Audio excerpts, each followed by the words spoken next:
Hello. Welcome to episode 4 of Mongrel Squad Reactions and Rants.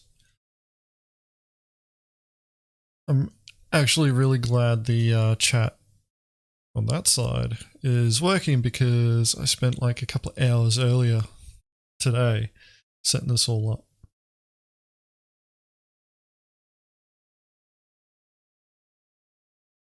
I'm just catching up on chat now. So isn't it the middle of the night in Upside Down Land? Not where I'm at. It's 1:01 in the morning.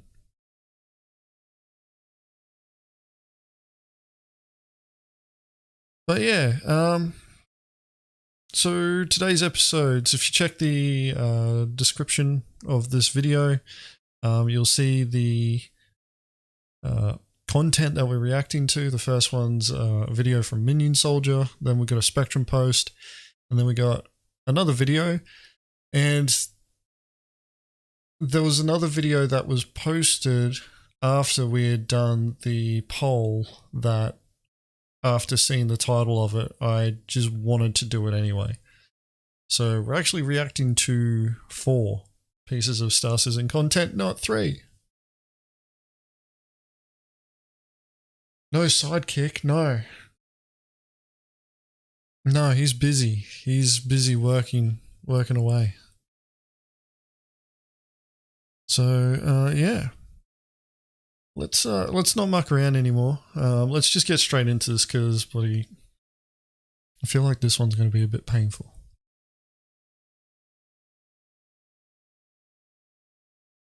Alright. So this one is from Minion Soldier. It was suggested by Stony, I think it was. Double check. Pretty sure it was Stony.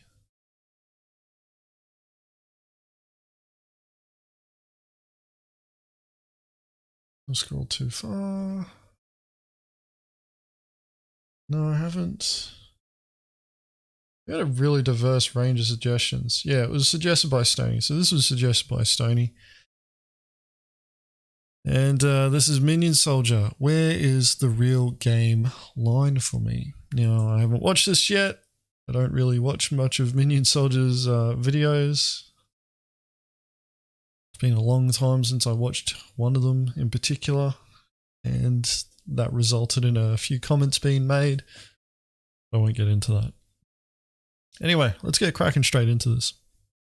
So, you know, why I don't dedicate a lot of time to playing Star Citizen.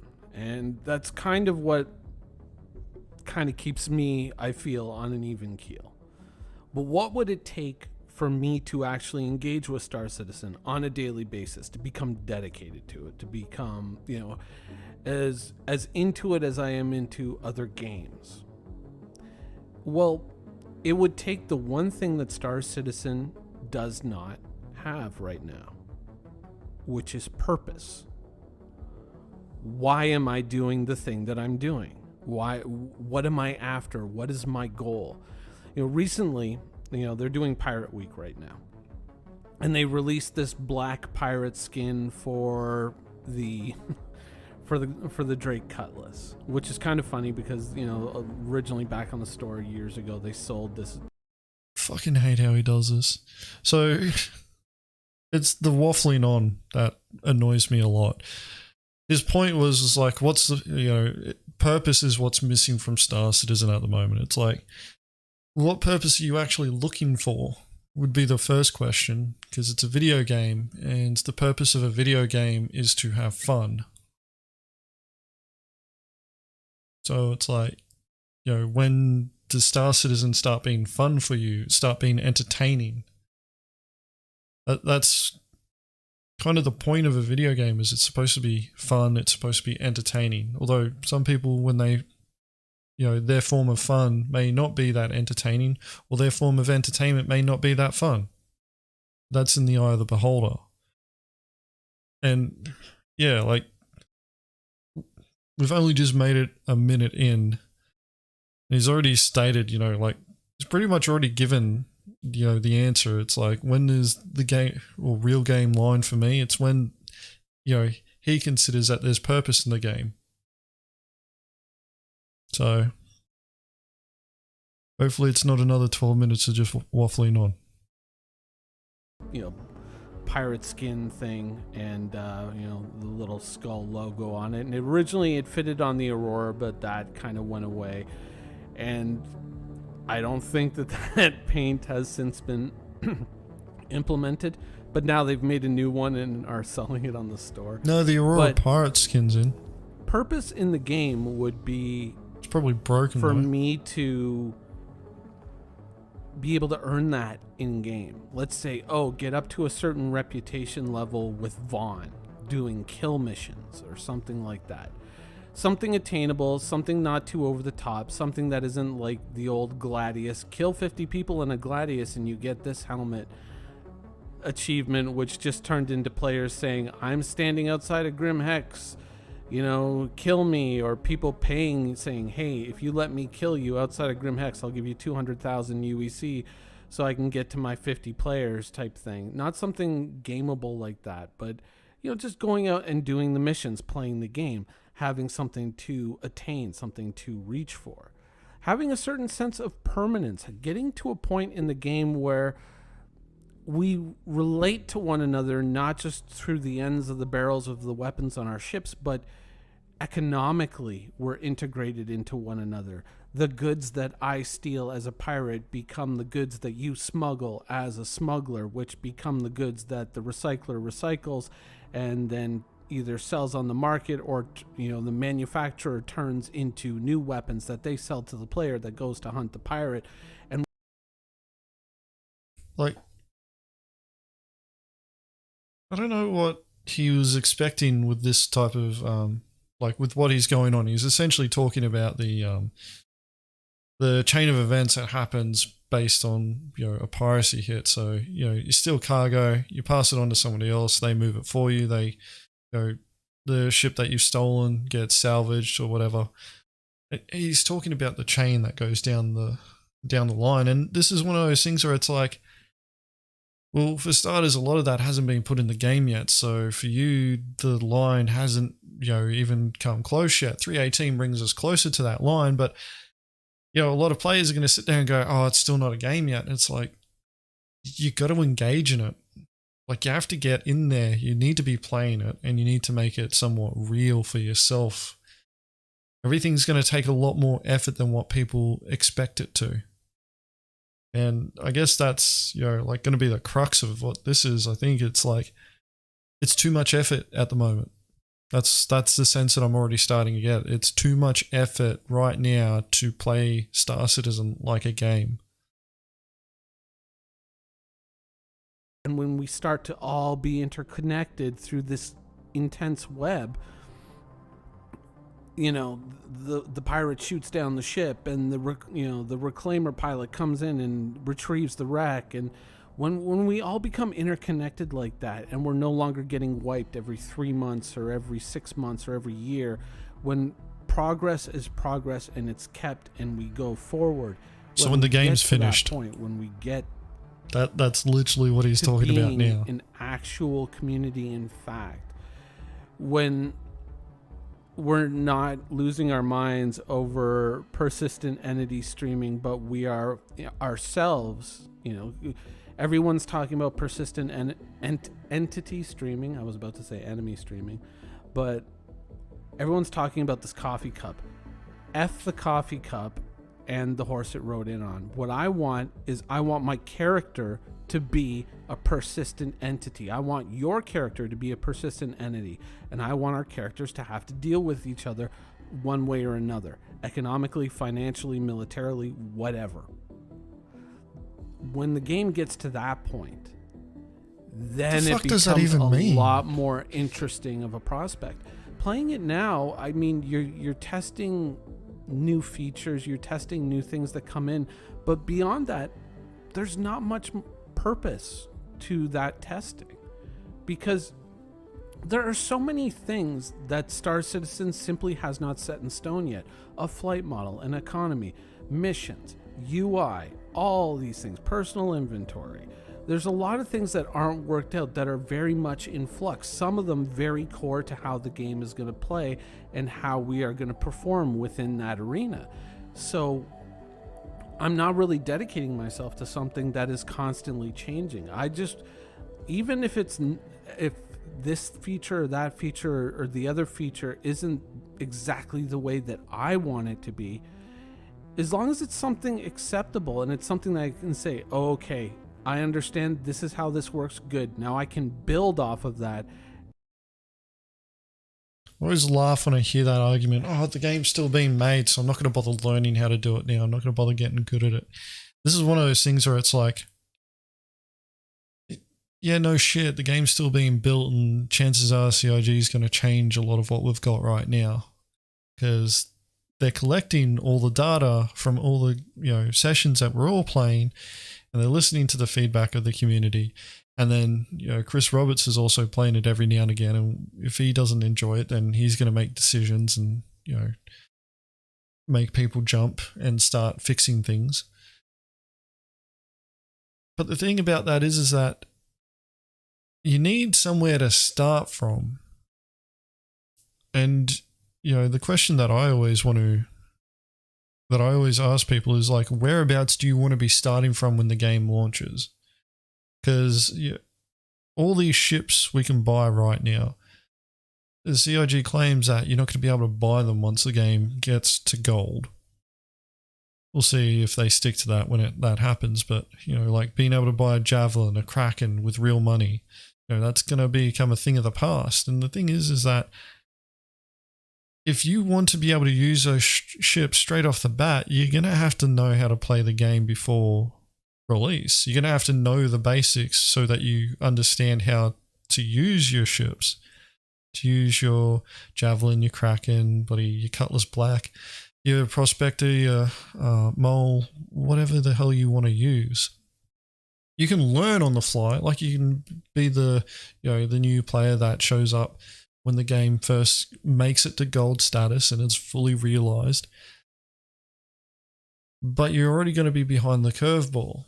Some people are okay with that. I guess that's fine. I mean, you may be that type of person, but myself personally, it's like I've been playing Star Citizen like it's been a game since, I don't know, 3.0. Even before then, I still had fun in the baby PU days, back in the 2.0 days.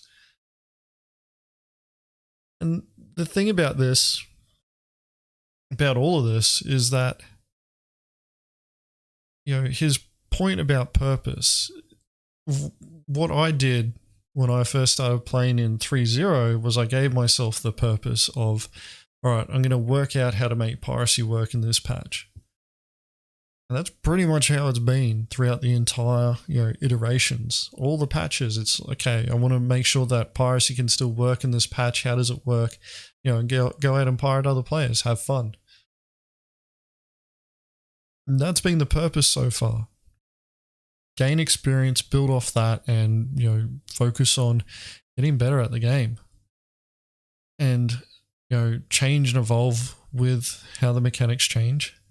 And provide feedback to CIG on my experiences and share the experiences that we have with the community. That's why we post our videos to YouTube. It's to show people, this is what you can do now with the basic tools that we have, with the basic systems and mechanics that we have. This is what you can do now. And the sense that I get from a lot of the community, and I mean a lot, is that they're still waiting for CIG to sit there and go, okay, this is now in. This is how you do this. I can understand that there are certain mechanics that people want to wait for.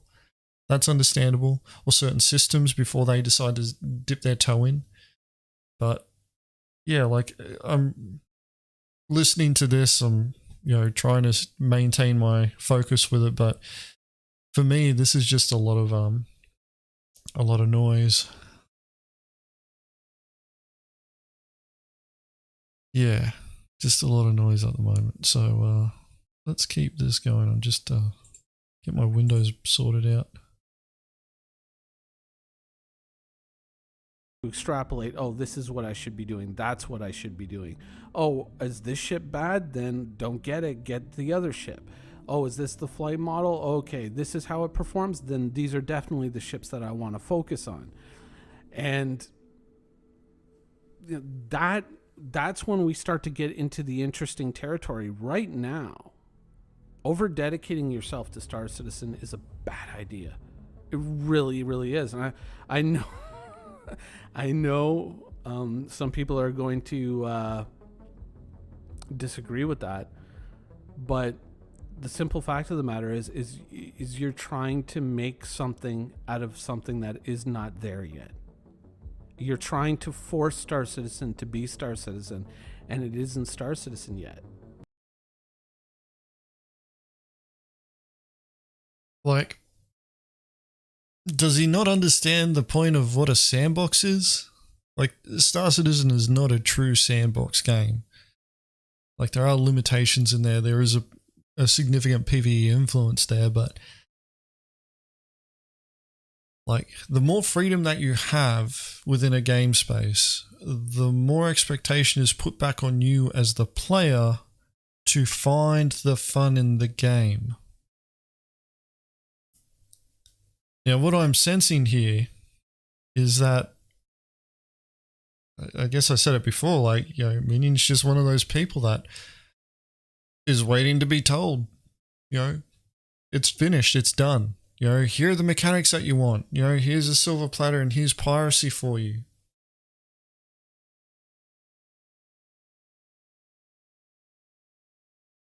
But yeah, like, this is why I don't really like a toddler, watching his videos, because he just rambles. You know, astrophysics questions.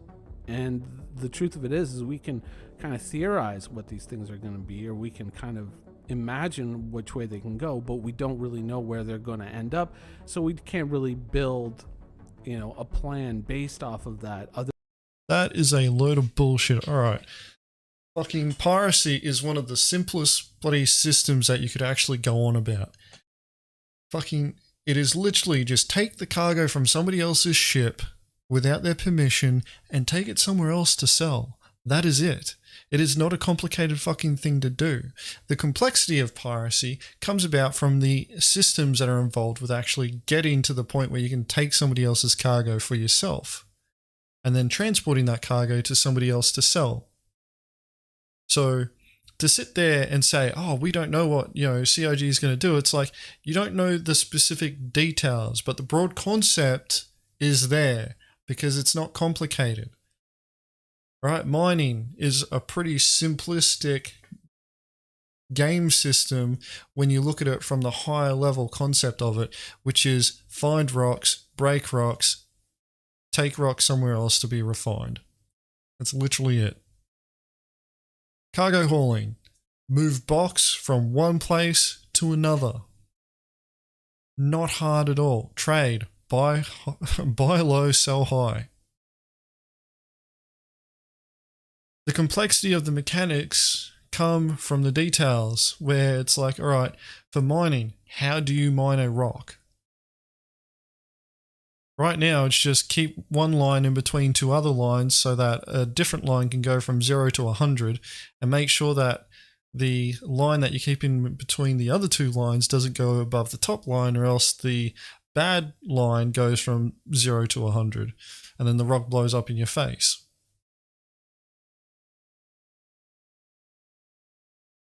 Cargo hauling, you know, like go to the commodity terminal, select your ship, select the commodities that you want to load onto the ship, click buy, ends up on your ship.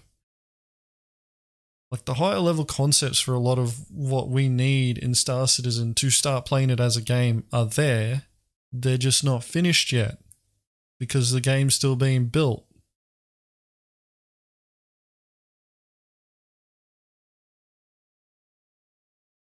But yeah, like, I just look, like when he just said that, I'm just sitting there going, this is just ridiculous. You can project ahead of what CIG is going to do. It's not complex what they're trying to achieve in the sense of, you know, adding mechanics in like piracy or cargo hauling or mining or bounty hunting, security. It's the details that make them complex, but the higher level concepts you can pretty much work out. You know, like that's how we worked out how to do piracy.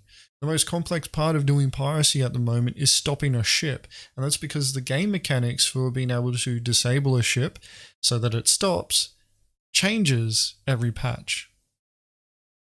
And the most significant change that we experienced happened in 3.17. And I can tell you fucking now, and this goes back to the point where he's like, oh, you know, you're wasting your time learning how to do shit. If we didn't know how to do EMP suppression and we didn't spend all that time training it and getting good at that, when we came to having to do EMP bursting, we would be struggling if we hadn't done all the EMP suppression training and coming up with that concept in the first place. Because what we've done is we're using Star Citizen as this tool to work on our teamwork, because Star Citizen is an MMO. And you need to learn how to work as a team, especially when you want to do piracy against higher threat targets or higher profitable targets. So by being able to leverage, you know, the gameplay that Star Citizen provides, we are able to work on our teamwork and our tactics, and when things change, we can adapt. And instead of having to spend, you know, like 6 months working out how to do something, we can spend, you know, a couple of weeks working out the best way of doing it, and then transition an entire organization into a new methodology, and then start teaching everybody to do it, practicing it, and everybody that comes into the org after that, that's what they learn. They won't know any different. But the best part of it is that if we do have to go back to EMP suppression, then we've already got an experienced base who knows how to do that. And the people who only know how to do EMP bursting, it's just an extension of that. And we can quickly transition them to EMP suppression.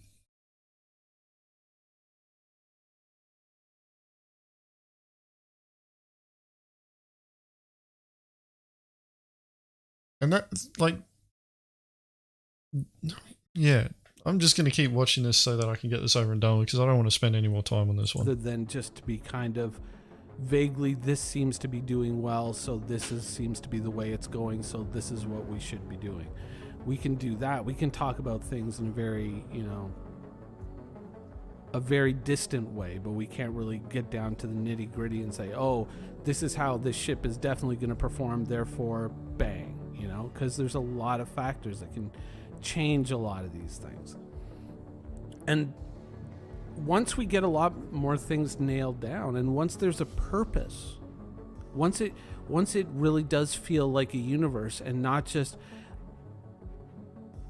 like, let's be honest, what Star Citizen is right now is Star Citizen is a basic game engine that a bunch of people made mods for that actually turn it into a game.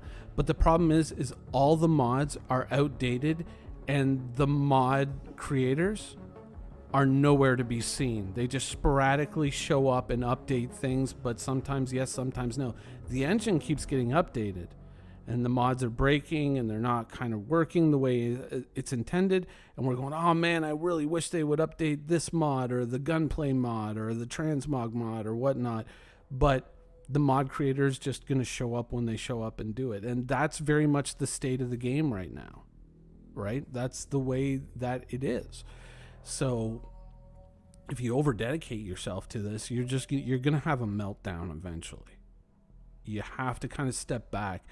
And one of the more difficult things that a lot of players are going to have to come to grips with, because they jumped into Star Citizen with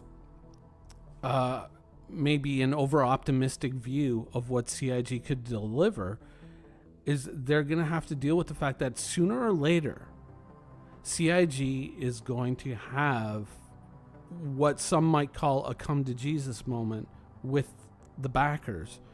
And they're going to say, look, this is what we can deliver, and this is what it turns out we can't deliver. And there's going to be a lot of people who are over emotionally invested in certain things, and they're going to just absolutely lose their minds over this, right? it's just like you could look back at the chat from the Persistent Entity stream that just happened a few days ago. I mean, some of us would have watched that stream and were just been like, yeah, no, I get you. And then other people were just like losing their minds over this, right? It was, oh, I thought it was the coffee cup, and every world is going to have the coffee cup, and every shard, and every instance, and every this and that. And it's like, not exactly, and not right away. This is just basic. Yeah, it's like almost like a lot of people don't understand how game development works or software development works. So they're going to have different expectations, different levels of expectations. Like,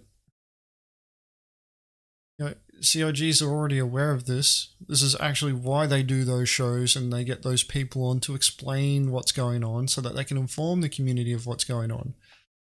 The problem is, though, is that you've got content creators like this guy. Should be trying to point up. This guy was pointing at me then. You got content creators like, you know, him and a few others out there that set unrealistic expectations on what you're actually going to get in Star Citizen. Like, I'm quite confident that piracy is going to change from the way that we're doing it now. What I don't want it to do is I don't want piracy to turn into this show up, blow the ship up, scoop the cargo, and then leave. Whereas I'm pretty sure this guy will want that. What we've been able to achieve doing piracy, you know, for years now, of being able to do shipboardings, that's what I want to maintain. And yes, I will fucking, you know, go ham at CIG if they go, oh, shipboarding's too hard. I'll be like, you fucking promised that shit. You promised to do it. I don't care how long it takes you to do it, but you're going to put it into this game. And the thing is like, I can sit there, we've got a channel full of examples of us being able to do that. So it's like, well, see these things that you did here, just do that again.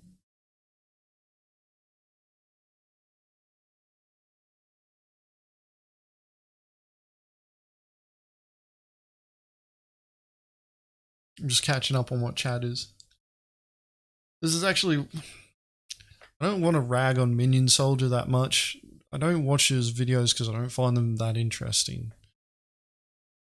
He rambles a lot. One of his first videos that I saw of him, he was talking about how he went to the dentist and brushing his teeth and whatever, and that was like the first minute of the video, and when I heard that, I'm like, no, I'm not watching this anymore.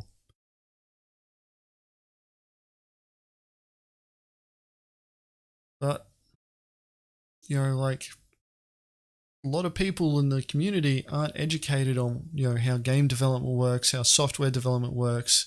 They're not keeping up with the, you know, status of the project. So when they hear the bits and, you know, pieces of information coming from content creators, they're like, oh, that must be, you know, right. That must be the truth, because people on the internet, if you put your face on the internet and you talk into a camera, people all of a sudden start thinking they actually know what you're on about. 9 times out of 10, they don't. I'm the exception. Anyway, let's fucking get this done. Basically getting it in there and getting the foundation in, but you know, some people automatically assumed, oh, this is it, and it all works. And it's just like, no, when has that ever been true of any feature they put into Star Citizen? Oh, here's the personal inventory, and this is exactly the way it is. No, there's going to be iterations on that, and there's going to be iterations of a lot of things. And people say, you know, oh, well then, you know, but we've been waiting so many years. Yeah, but for some of us, because we've never been so ultra dedicated to the game, and we've never really just kind of just fallen over the game and just said, oh, this is everything now. The wait has not been that bad for us, because, and I'm not defending the way CIG wastes time, because they do. And I'm not defending the prioritization of Squadron 42 over Star Citizen when Star Citizen, raises all the money. I'm not. But what I'm saying is that it doesn't impact me emotionally the same way it impacts other players because I'm somewhat detached, right? And I used to say at the beginning of my old videos, I would say that I never believed that Chris Roberts could deliver everything that he said he could.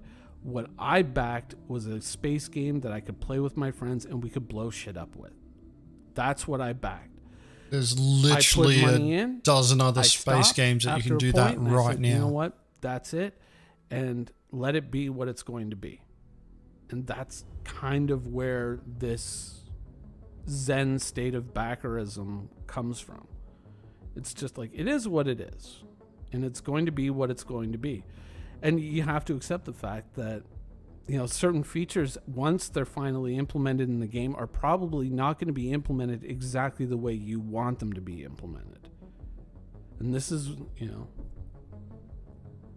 this is just the reality of the situation. But when we get to a point when a lot of these things are nailed down, whether I like them exactly the way they are or I don't, when we get to that point where gameplay has meaning and players impact one another in negative and positive ways, and when the economy is connected and progression is no longer wiped and we can go somewhere and do something that has meaning and has impact into the future, that's when my relationship with the game is going to change. But currently, it's just a fun place to sit around and shoot things, catch some good background video footage, and an interesting game to talk about because so much of it is unknown. And that's kind of fascinating to me. Anyways, I guess you could call this a bit of a follow-up video to the previous one. And there was one before this? And as a little bit of a ray of sunshine, who knows? Maybe at this year's CitizenCon, they'll tell us that Theaters of War is complete and ready to ship.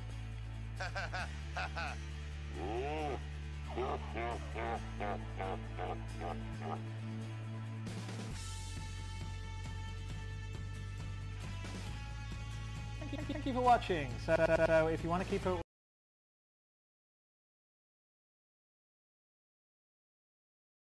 I think I'm going to put a ban on Minion Soldiers videos for reactions.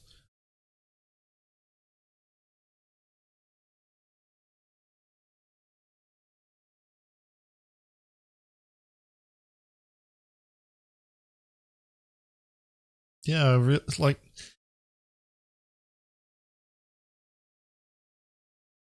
don't want to shit on Minion Soldier as a person. He obviously has his goals and ideas on how he wants to play Star Citizen.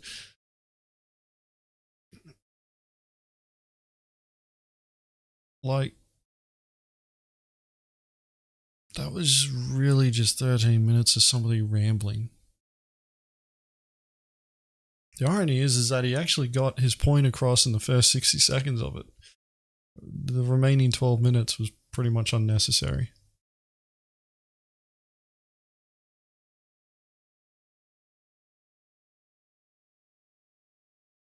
So, yeah, I'm gonna put a ban on Minion Soldier videos for reactions because I don't enjoy watching them, but also I don't want to sit there and spend that entire time just ragging on what he has to say. It's his opinion.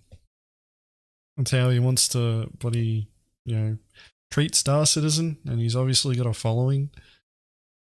I'm just gonna stay away from it. Alright, let's move on. We may actually get this under an hour if we keep this up though.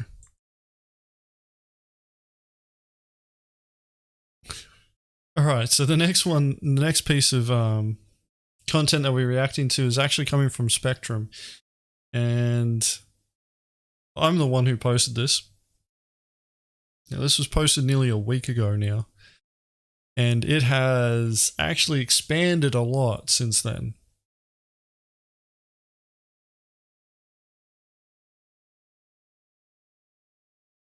What? Oh god. I feel like it's actually warranted. I'll take the hit.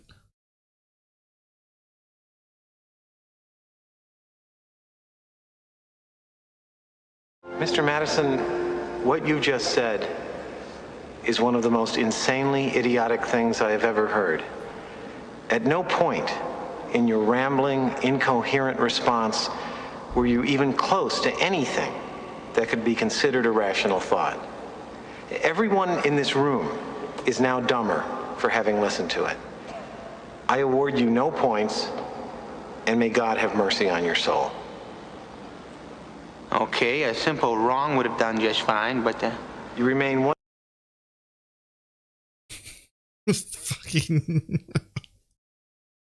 Fucking love that scene.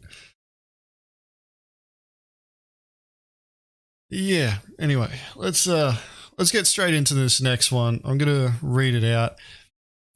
Now this wasn't as big as it was when I first suggested this one, but it has grown.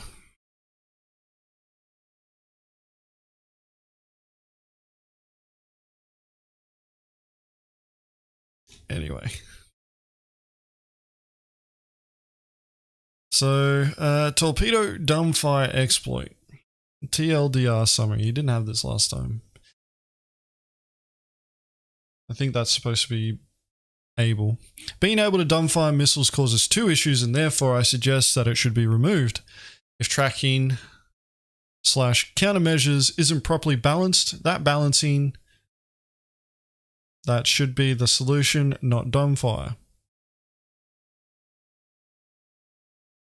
Okay. Issue 1. With dumbfire, a blue ship can just approach another ship, even with weapons powered down, if that is visible at one point. It is already through the EM signature. You just can't tell the difference between a ship that's got its weapons and shields powered up versus just weapons. But if you turn your weapons and shields off and then you turn your weapons on, you will see that the power does go up. Without locking, targeting the other ship, posing to be friendly, and then once at point blank can instantly dumbfire a missile at the target while still being considered friendly by the system, as long as the victim isn't targeted.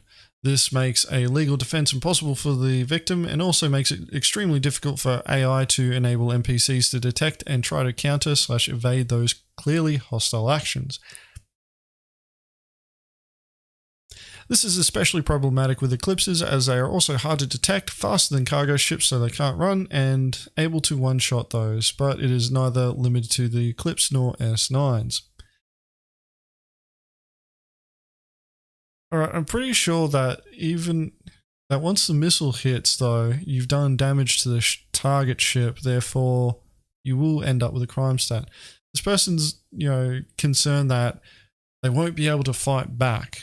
They'll pretty much just get knocked out in one shot. It's not a bad concern to have, but at the same time, why would you be letting some strange ship come up to you without you realizing? And eclipses aren't that stealthy that they can just approach you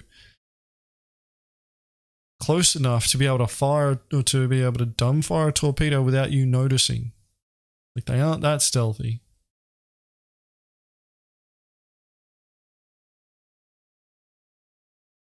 Okay, issue 2.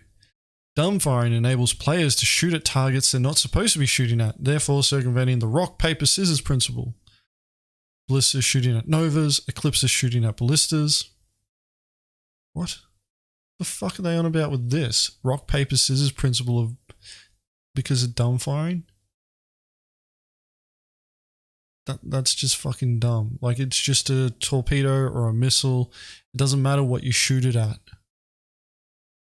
Ground or air. Why the fuck would that even matter? Why was it? How does that even fit within a rock, paper, scissors principle? Issue 3. There have been reports, I haven't tested it myself, that it is possible to dumbfire missiles into armistice zones and destroy ships. Probably. Alright, now we get to the original post. This is what I first read.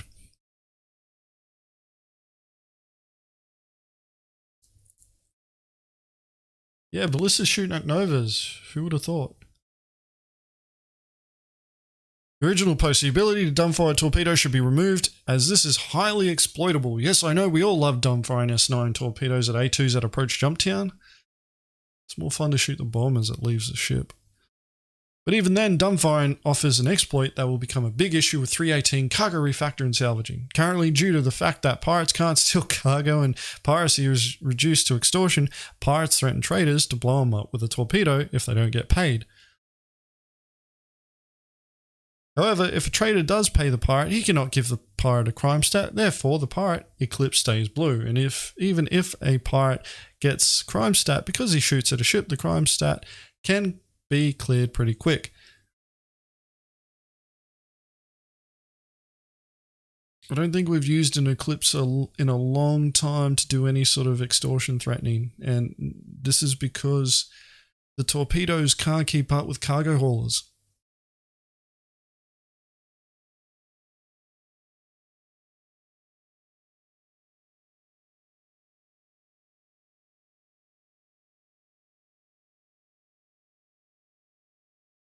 And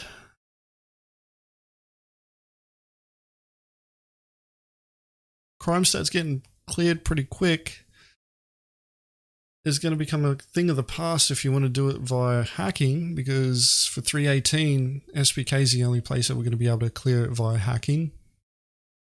We want to go to...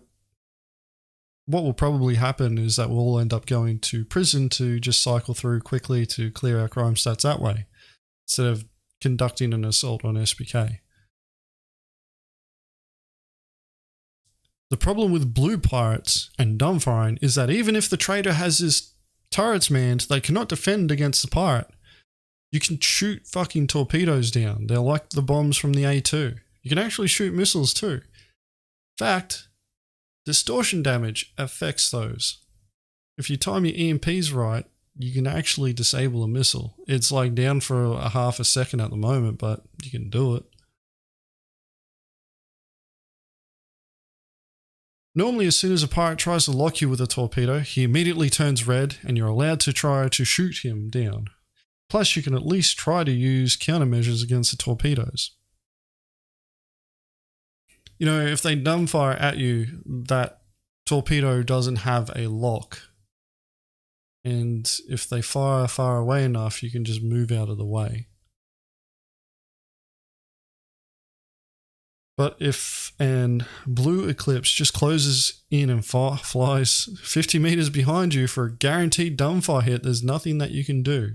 If you shoot it down, you will be the aggressor, get Crimestat, and therefore lose your cargo.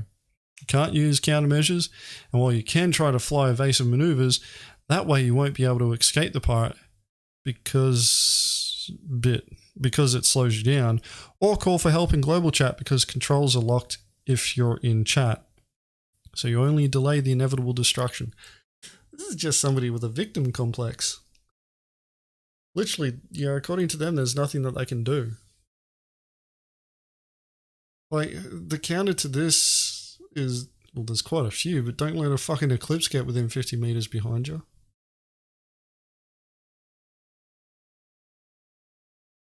And, you know, if you're not in a position where somebody can dumbfire a torpedo at you, because the most likely place that you're going to try and do this at is if I was in an eclipse and I was going to be dumbfiring torps at haulers, I'd be doing it inside an armistice zone at a station. Because they got to slow down, especially if they're coming into land.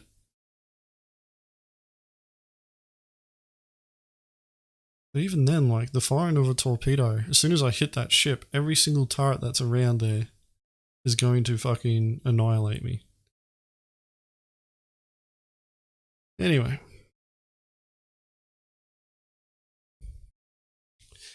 And as soon as the cargo refactor and salvaging comes into play, enabling pirates to earn by stealing your cargo and stripping your hull, this will become a real issue. Well, fuck. We can't let the pirates win anything. That's the crux of it. He doesn't want pirates to win. As there's no way to give bombers an aggro status for just getting close to you, the only way I see to prevent that exploit is to remove the possibility for torpedoes to be dumbfired.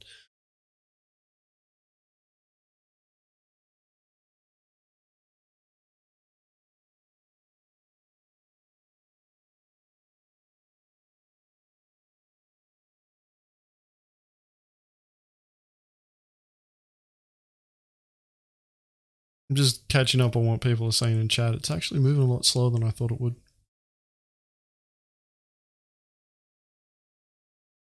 Alright, now these are the edits. To clarify things, this is not about piracy or extortion per se, and also not about the Eclipse pulling off a surprise attack, nor is it about the fact that traders can't hire escorts because one fighter pilot earns twice as much as a trader, so we simply can't afford escorts. I have a rant about this one. So this whole fucking idea that an escort has to make as much as a fucking bounty hunter or somebody doing the security missions is fucking retarded.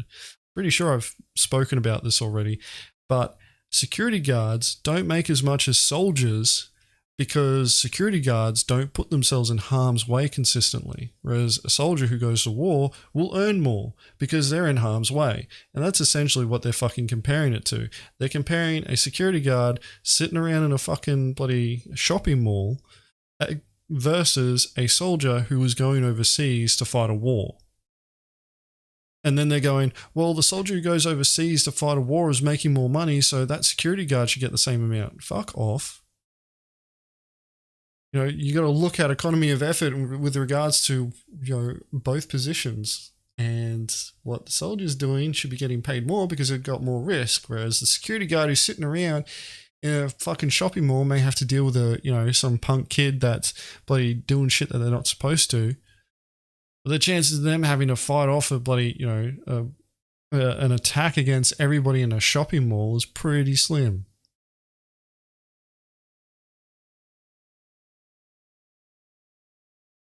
Yeah, Warhead, I live in Australia, so I'm using that example. If I was going to use American shopping malls, I'd probably consider paying them more.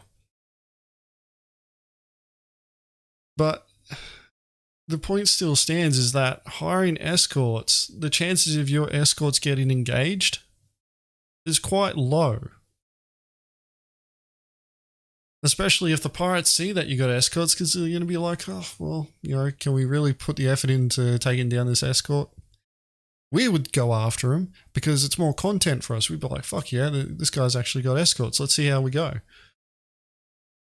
But when it actually starts to matter, we'll probably just look at that and go, yeah, let's not bother. Let's wait for the next one because the next guy's going to be too cheap for escorts and they're going to lose everything for it.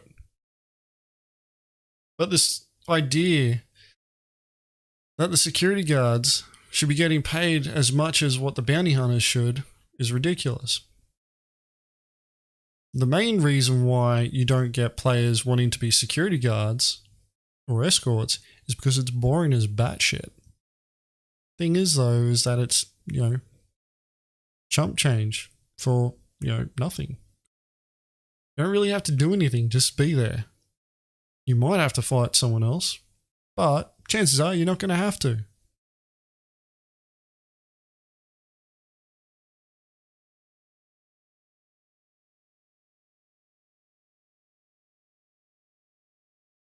But the only reason why you'd end up paying more to an escort is to try and attract them because it's boring. But even then, you wouldn't want to be paying them as much as a bounty hunter would, because then you'd start sitting there going, well, I'm not going to make much off this, you know, trip. And all the bounty hunters are just going to go, well, why would I bother being a bounty hunter and spending all that time trying to find someone, you know, and getting paid this amount when I could just be an escort, get paid just as much and do fuck all.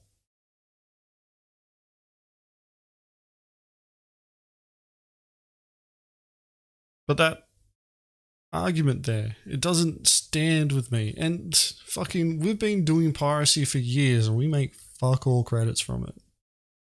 Some of the hits that we've done have been profitable, but they're the exception as opposed to the rule. You know, it's not out of the realm of possibility that people could play the game with the idea that making credits isn't their primary motivation. Ironic for a player pirate to say that, but right now, the credits don't fucking matter. It's about the experience. Right now, all these fucking escorts don't have much experience because they're not fucking escorting anyone. Alright, let's keep this going.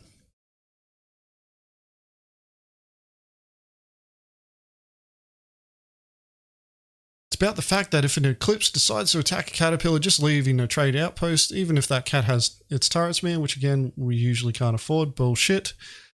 And no matter how good the pilot and gunners are, the trader will lose its cargo. Bullshit. Evasive maneuvers are nearly impossible with a cat in gravity. Countermeasures don't work if the eclipse doesn't fires.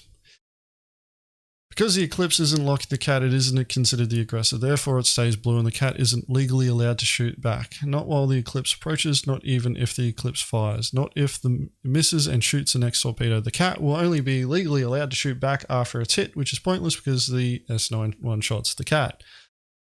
If the cat still fires on the eclipse, it will be considered as an aggressor and get Crimestat. You literally just said the same thing twice. If the cat turrets fire at the torpedo, chances are high that they will also hit the eclipse again, resulting in Crimestat. Fuck off. That is a load of shit. To survive and keep the cargo, the cat must notice the attacking eclipse, either manage to shoot down 3 torpedoes without hitting the eclipse, or destroy the torpedo and or eclipse while getting a Crimestat and manage to get to Grimhex to store his ship, without a bounty hunter killing him, without someone at Grimhex destroying him before he lands, which seems easy if you're a regular at Grimhex, but for first-time visitors with a caterpillar, it will be challenging. Because if the trader gets killed, even on foot, the cat will be stored at Klesher and can only be recovered by claiming, and therefore the cargo will be lost. You know, the irony of this entire part here is that this person is complaining that if they fight back, they're going to end up with a Crimestat. And it's going to cost them too much money. But if they hire an escort and they tell the escort, your job is to stop anybody from attacking me. If you end up with a Crimestat, you'll get a bonus. If you get a Crimestat for defending me, that's okay, you'll get a bonus.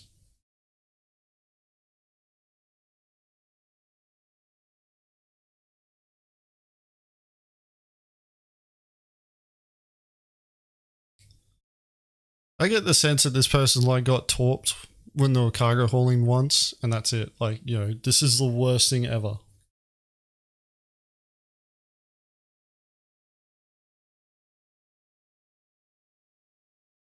Instead, deactivating dumbfire and add another option would be to drastically increase the prices for missiles.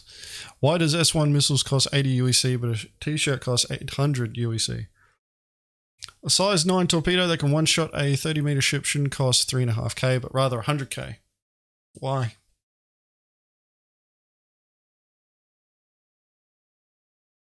You do, like, for a real-life comparison, missiles cost significantly less than warships. Yet you can use missiles to sink a warship at a fraction of the cost of a warship. It's actually a strategic weakness that the US Navy identified with all their supercarriers, which is why they're transitioning to smaller carriers.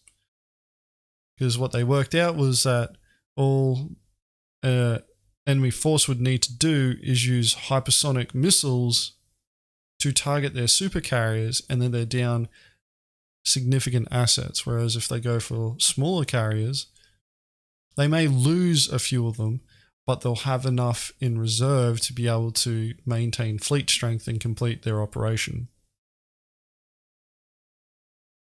So increasing the price of the size 9 torpedo, this is just to 100k. This is just literally a Carebear just wanting to make things harder for somebody to attack them. This of course would require that when you claim a ship, it comes without missiles. Why? Oh, so they have to pay 300k. And then that would dissuade anybody from using that ship. You know, this is... I wonder if people go, when they go through their minds, when they actually come up with these ideas, if they sit there and go, you know, CIG has probably spent, you know, a couple 100 hours on creating this ship for the game. I wonder if they actually consider that, you know, all that time that was spent, you know, creating that ship, concepting it, going through the entire pipeline of, you know, from concept all the way through to implementation, for somebody to just tell them, hey, make the ship virtually unusable for everyone, please, because I don't want to deal with it. And CIG sitting there going, yeah, okay, we'll do that. We'll get right on that.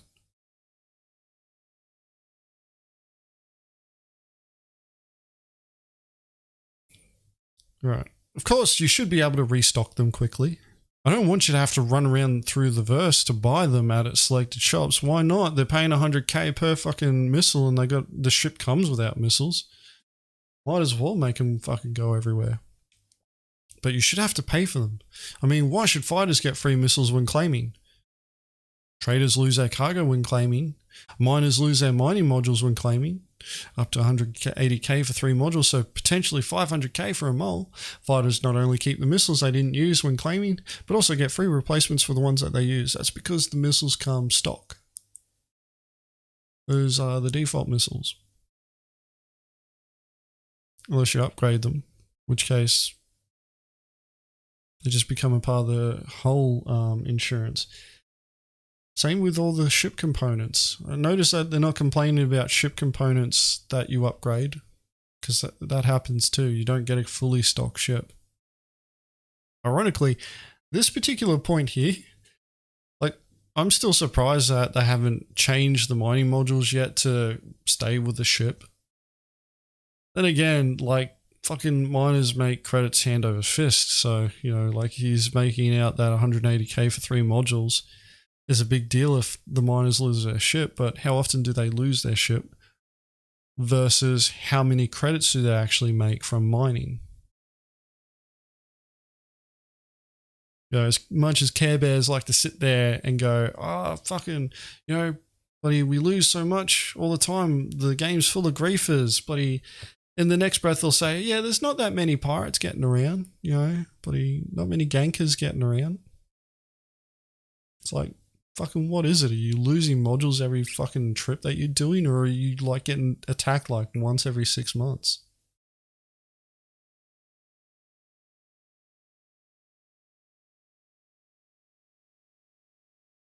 Yeah, so with regards to ship components and insurance and all that sort of stuff, the concept behind what CIG wants to do with it is you'll have basic hull insurance, and then you'll be able to purchase insurance for your components.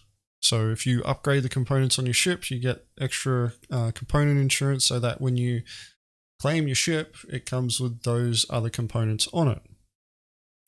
You just need to make sure you've paid extra. Same with cargo insurance. CIG's talked about cargo insurance in the past. They just haven't put it in yet. Like, it's planned for, but not implemented. Alright, edit 2. The most brought up argument is that the main problem isn't dumbfiring, but the lacking criminal system. While this is certainly the case and there are enough threads about it, this doesn't mean that dumbfiring isn't a problem as well and should be looked upon. So far, the most common argument brought up for dumbfiring is it is in the game, so it is an intended mechanic. Whilst this is obvious, in my opinion, if we encountered that an intended mechanic creates severe issues, then stating that is intended isn't a valid argument against the suggestion to remove it due to those issues, except it's not creating severe issues.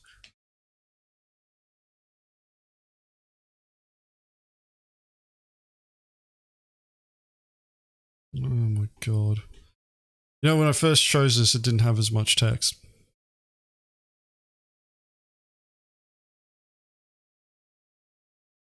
Some of the issues, and they're not only related to traders, are it will be quite hard to manage the creation of Crimestat and or aggro just because someone is firing in the direction of a ship.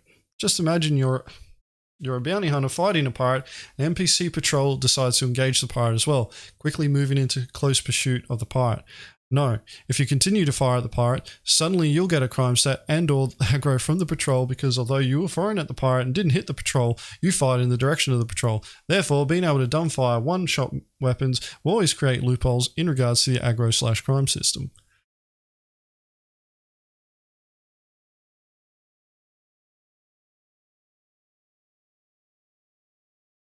Okay, somebody's obviously just put a suggestion in and they're responding to that, because what they're talking about is like just firing in the direction of a ship. Okay.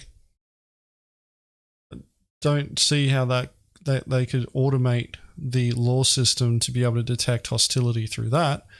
Then again, you know, like, why would you be firing a missile or a torpedo if not other than to be aggressive.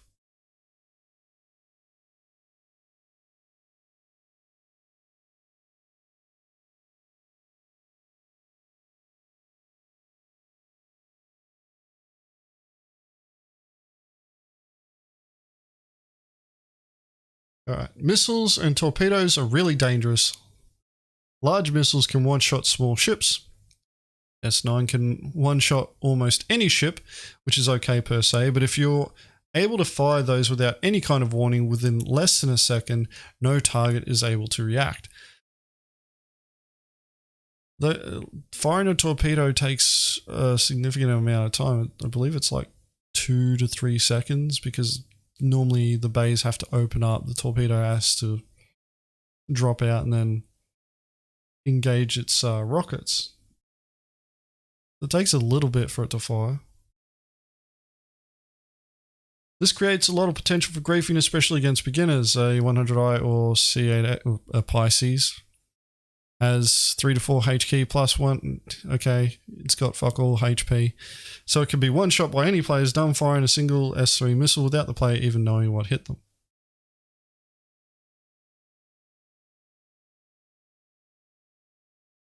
Well, they could lock the missile on them and fire and they'll be fucked anyway. Like, doesn't matter if you dumb fire at them, they're gonna die. Against PvE, dumbfiring S9 missile seems like an extreme exploit. As far as I read, a skilled pilot has a nearly 100% chance to hit an NPC hammerhead, so an Eclipse is able to consistently take out 3 hammerheads in minutes. This is not balanced at all. If this would match the law, then the UE would only consist of carriers, light fighters, and stealth bombers. There would be no point in having a ship like a hammerhead. Balance-wise, an Eclipse should have a fair chance of taking down an A2 or hammerhead when using all 3 of its torpedoes, maybe 50%. It should be able to take down 3. Hammerheads 95% of the time. That's one person in a 3.5 million ship consistently killing 21 to... Oh no, 3.5 meters. Why the fuck does the size of this ship that's attacking matter? It's the capability. Dumbfiring can currently still be exploited to blow up ships on landing pads, which clearly shouldn't be the case. What?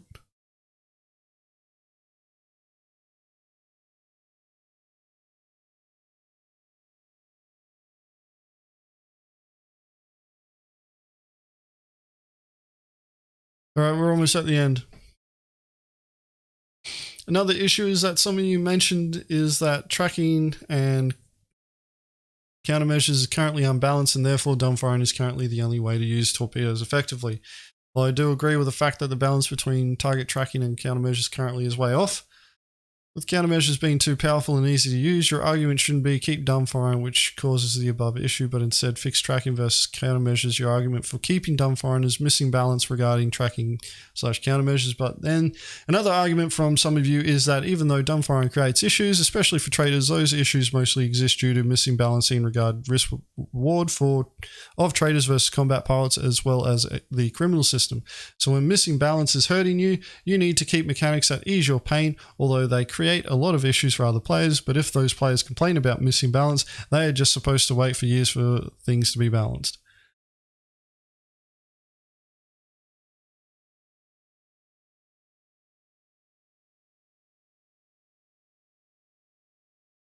So he's just upset that people are arguing against his point, or against their point.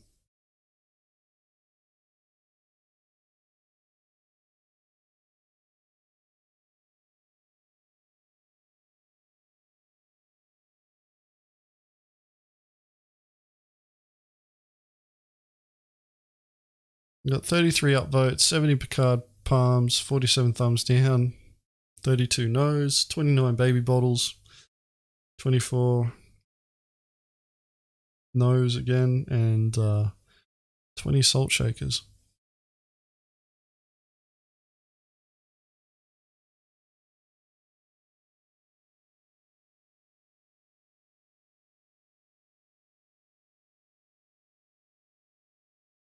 Main reason why I wanted to go through this one was to actually start going through the replies.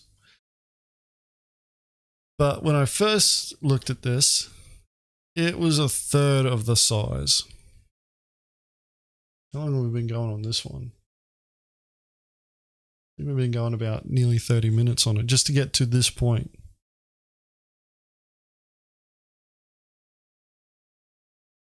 Makeshift sophistry? What? What about the ability for pirates to use elbows or use their lungs to deliver oxygen to their blood? Please, no nonsense. Custom firing solution belong to pilot and weapon system controllers. Sure, violation of safe airspace with heavy weapons might imply hostile action, maybe, but what about the Idris main cannon? Stop that too, or any powerful cannon. Critical thinking skills can be used to avoid game-breaking solutions. How about don't let the stealth bomber get close? Did you even read the whole post? How? They are faster than the cargo ship, and when they are blue, I'll get a Crimestat for shooting them down. So I'll lose my cargo because I can't land anywhere. Edit. As the Idris is very expensive, so I don't expect pirates will use it that often.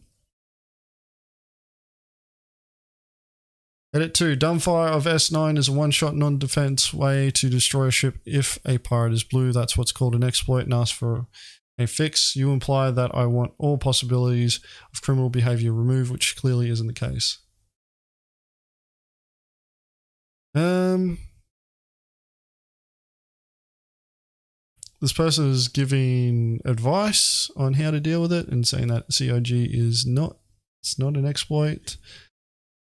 And it just keeps going. Anyway.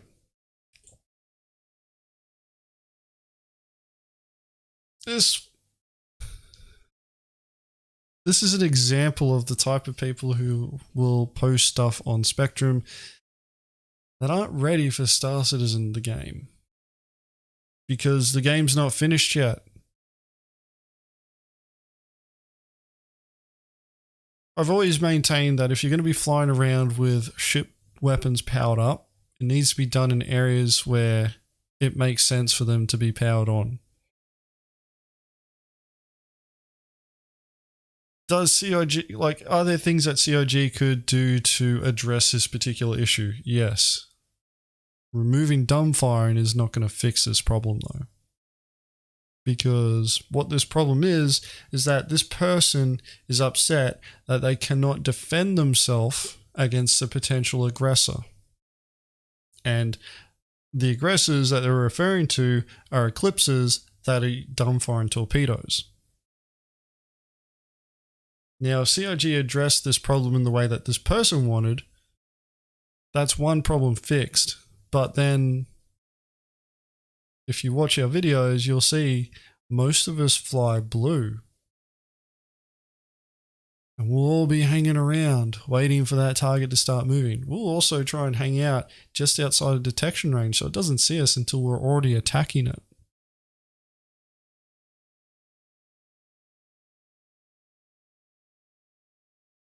Like,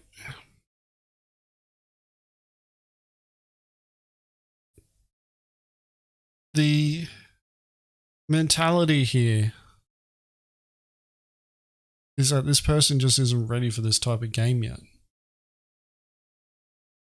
Like, there's going to be an area for this person to play in. It's not Stanton.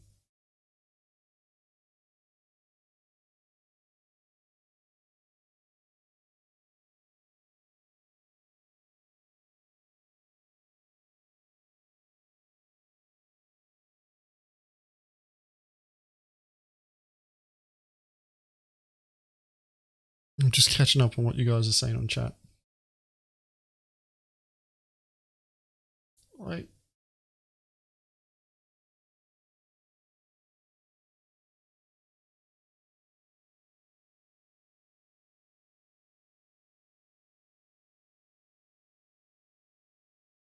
yeah, like, this person wants to cruise the Sol system. That's fine. Like, there's nothing wrong with wanting to play the game in a peaceful manner, to not want to be encountering, you know, as having as many combat encounters as what this person claims to be experiencing.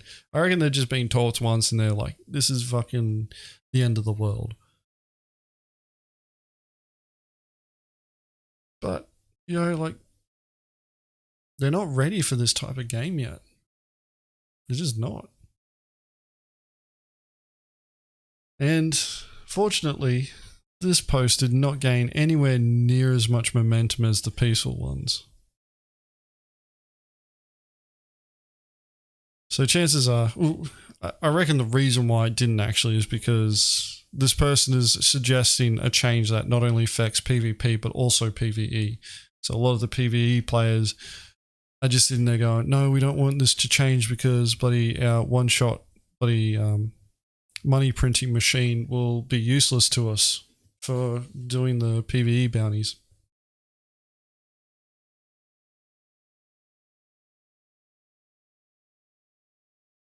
But yeah, like,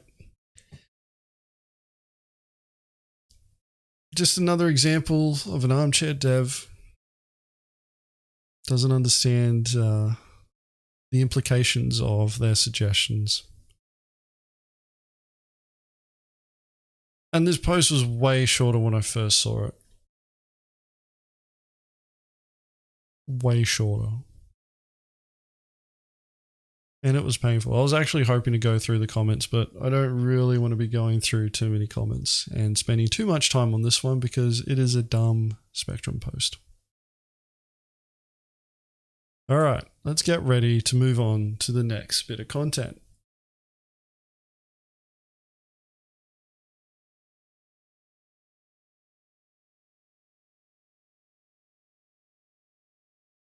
Alright, so the next bit of content is from... It's a follow-up from last week, really.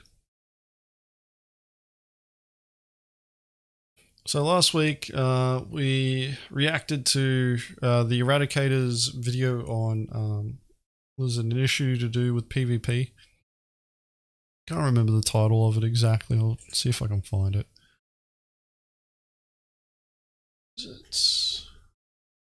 Where did it go?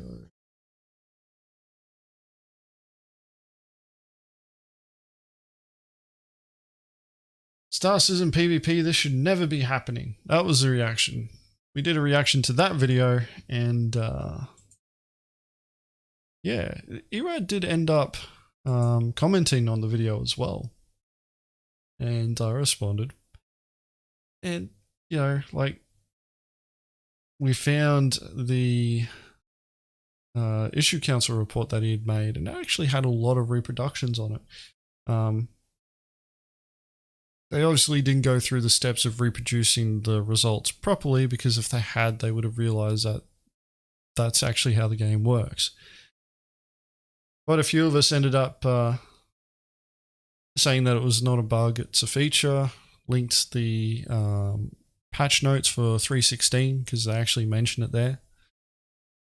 And yeah. Now, obviously Erad's on the, I wouldn't say warpath, but this is a concern for him. He's gone from, you know, like, this shouldn't be happening in the game, gained a bit more understanding, and now he's got a suggestion for a fix. And, you know, like, let's have a watch and see what he has to say. I've got my own thoughts on how this potentially could be fixed, but as far as I'm concerned, it goes in a bit too far into the direction of copium. So let's go.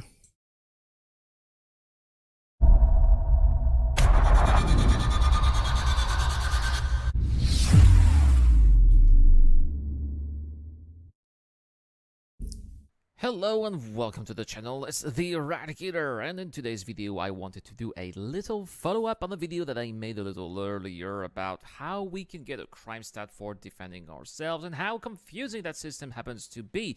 Now, I will have to admit that at the time I made this video, I had forgotten that having to wait until having taken a certain level of damage before being able to retaliate was actually a feature. It is true that CIG had announced that change on Spectrum, at least when it was introduced, right? And they did so because people were complaining that they were getting crime stats and were sent to jail just for one little bit of friendly fire accidental shot, especially during the Xenothreat events. And while I do agree that there should be a certain degree of tolerance because people do make genuine mistakes, I also believe that we should be able to defend ourselves as soon as we are attacked.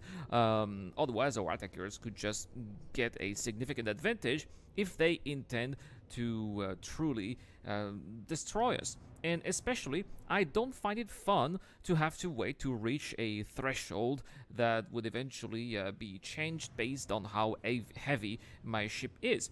When I play a game like Star Citizen, I want to be entertained, and doing math is not fun, especially if you are on the receiving end of another player's fire.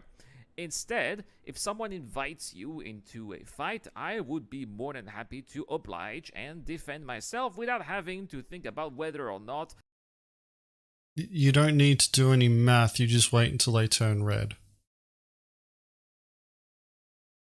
I retaliated too quickly or too hard. Star Citizen is a game, not a boring law simulator. Yes, it's a game for everyone, therefore the fun must apply to everyone. Before I continue going through this, I'm going to make an assumption here. He's going to suggest that reputation has something to do with this. That's the most likely thing that's going to happen here. Because in his mind, especially coming from the previous video, in his mind, he was being attacked. You know, he's a bounty hunter, so you know he's getting attacked. He should be able to fire back. He wants to be able to fire back, you know, pretty much instantly. And the only way that you could really make that work is by leveraging the reputation system, that if you were of a certain, you know, reputation with a law enforcement agency or the UEE, then your word would be taken over others. And the person attacking you, if they're known to be a criminal or, you know, dabble in criminal activities, then they have a less likely chance of being able to, or a lower friendly fire threshold, so that if you started shooting at someone that was blue, you would turn red faster for them than if you were a bounty hunter, for example, and you started shooting at someone. That's in my mind the only way that you could really make that work. And that's why I think he's going to go for the reputation system actually meaning something here. The thing about that though, and you know, like my mind instantly went over, you know, like how would I get around this particular issue of me shooting at someone as a criminal, you know, with a criminal reputation but not a Crimestat at the time. Shooting at someone results in me showing up as a hostile faster, and my intent is really to destroy that ship. How do I achieve my goal before they get to do anything to me? And the solution to that is I bring friends and we just nuke them.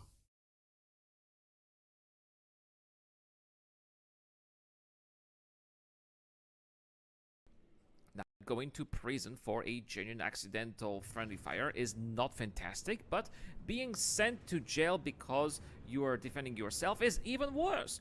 At the same time, we've also got to find a way to encourage players to be more mindful of friendly units, and we need to deter trolls who bait other players into a fight.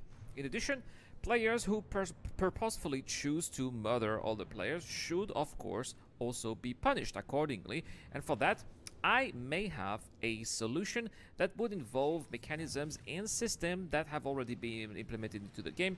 And if you think that what I'm going to propose makes sense and could perhaps fix the problem, please do like, comment, and share this video as much as possible so that we can maximize our chances to get this video seen by the developers. So what I propose here is that we get back to the system that we had before, which means that the game considers friendly fire and offense the first shot. However, here I think that the system could be improved. For example, instead of pressing charges to then send the shooter to jail, we could instead send a notification via the notification UI to the shooter, telling them that we would like a compensation for their clumsiness. And the shooter would then have to make a choice within the given time of the notification, which is usually a few seconds. Either they would accept and pay.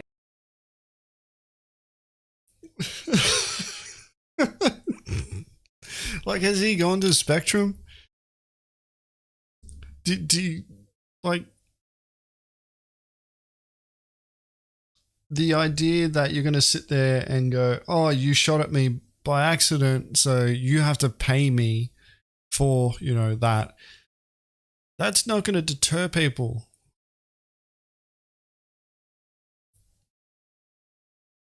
That's, you know, exactly, Enter. It's reparations. He wants reparations. Wait, you shot at me and you didn't mean to? Well, then you're going to pay me credits, and that's going to teach you a lesson not to shoot at people by accident. It's like, it's not going to work. Like, the system needs to work for PvE and PvP. So if, you know, for example, you accidentally shoot a security guard, they immediately fine you. So you're losing credits. People would be going livid, like fucking. They already complain about, you know, the fact that they have to pay credits for reclaiming their ship. And they don't like the idea that they're going to have to pay more for fuel and more for repairs and more for their ammo. You know, they want the, like, it's one of the reasons why, you know, most people will reclaim their ship as opposed to refueling, repairing, and rearming it. It's normally cheaper, and they'll always go for the cheaper option.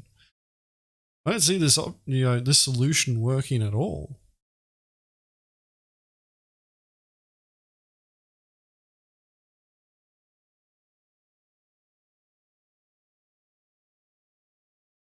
Like,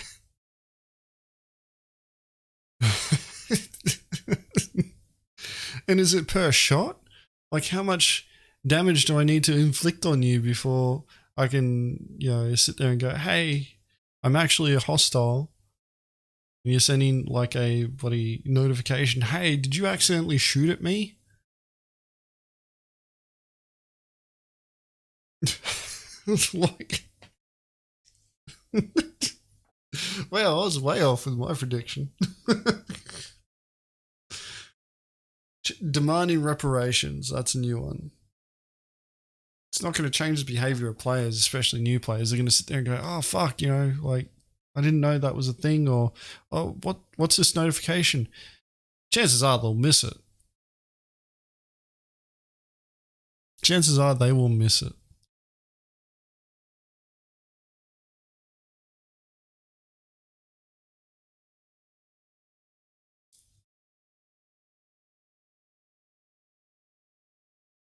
Like,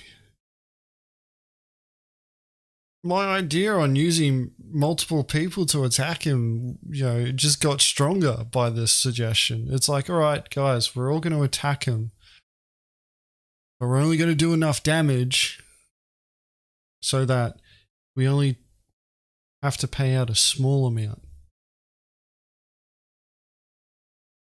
Again, I wouldn't want to pay him anyway, so it'd be just like, let's just nuke him. We'll all end up with a Crimestat, or only one of us would, because only one of the people can be bloody charged with the crime of murder.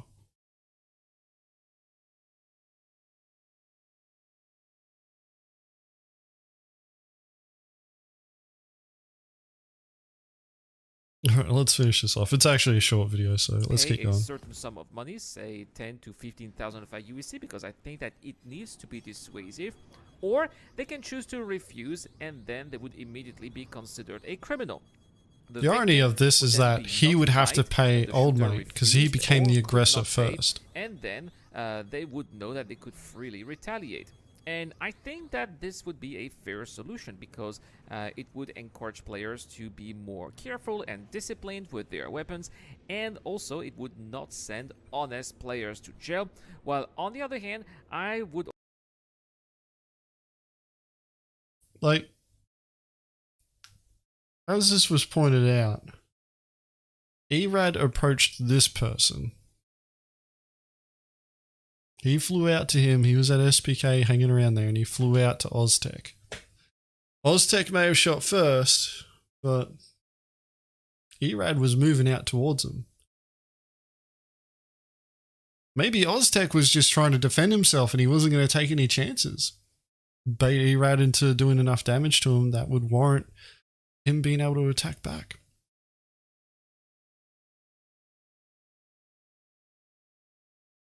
The thing about this though is like, how the fuck does the game know that you're an honest player? The game doesn't. The game doesn't care if you're honest or not. It needs to be able to determine intent without knowing that you're honest. And resetting the system so that it's going to punish players for firing first just sets it up for so much, exploitive. Like, you know what I'd do? I'd go around and I'd be looking for players who are going to get into combat, and I'd fly in front of their fire. And then I'd make them pay reparations to me. You better pay reparations or else you're going to get a Crimestat. Like, there you go. You want to make credits, easy credits off other players? Like, fucking griefing just went up a bazillion%. This is a great idea. We should totally implement this.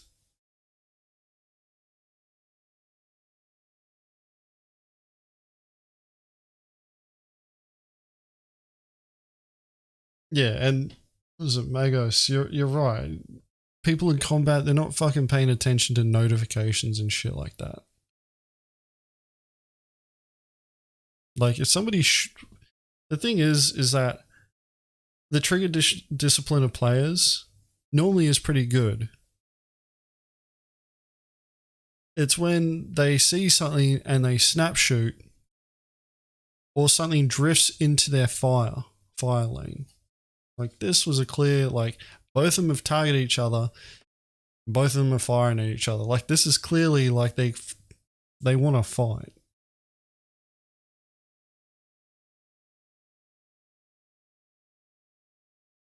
Anyway, let's keep this going. Also, it would require players to reveal their true intentions, because paying regular compensations would prove to be very expensive on the long run.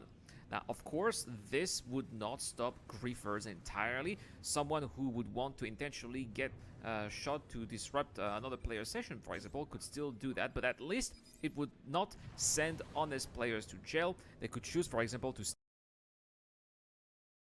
This notion of honest players is fucking dumb.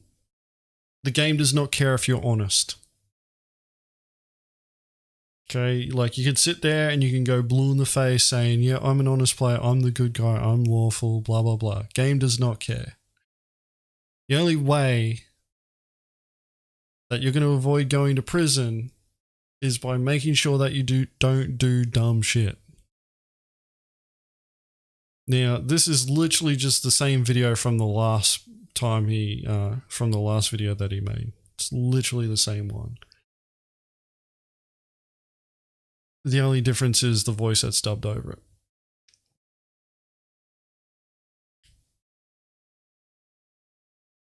He's in a Scorpius, which is a heavy fighter, and he's fighting a Gladius, which is a light fighter. He can take a bit of a, some punishment from that Gladius before it's really gonna... It actually worked. Somebody just subbed.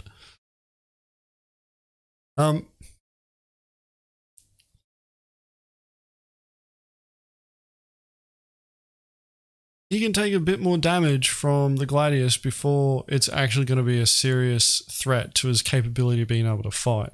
The thing is that by the time that Gladius is done at, damage to be hostile, they haven't even gotten close to doing enough damage to destroy the Scorpius. Whereas the damage that he needs to do to that Gladius to hit that hostile threshold isn't anywhere near as much.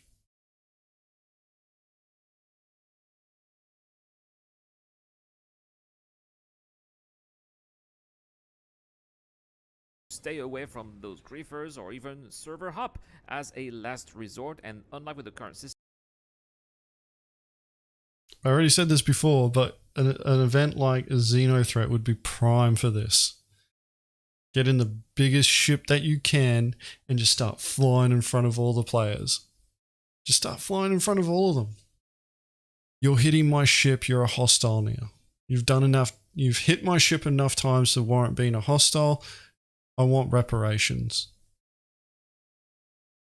Just keep flying around like that. The amount of players that will just end up like, they'll just take the hit for the Crimestat. That's what they'll do. Ah. That out. That's the corpse of the player who died. Is it? Looks like it.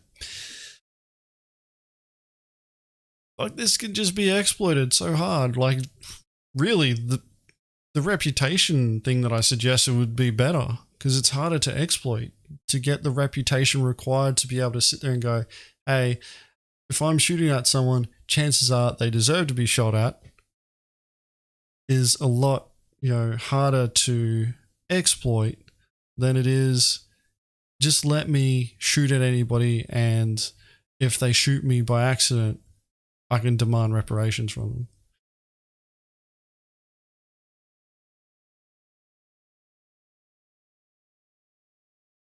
system that would they would not be considered a criminal once they return.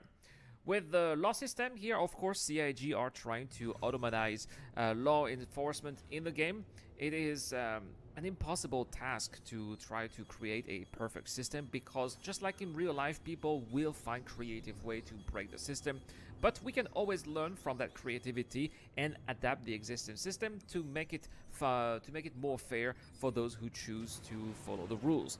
Anyway, guys, let me know in the comment section down below, how would you fix this friendly fire issue? Please let me know.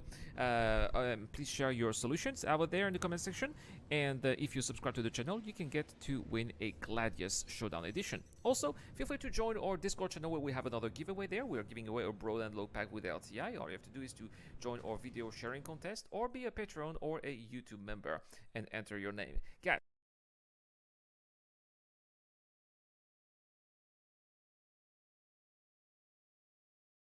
at least he's trying to think of a solution to this. Like, it's not the worst. It's easily exploitable though. Like, I hope CIG listens to it, and then I'll go to Xeno threat, and then I'll fly in front of players and then demand reparations.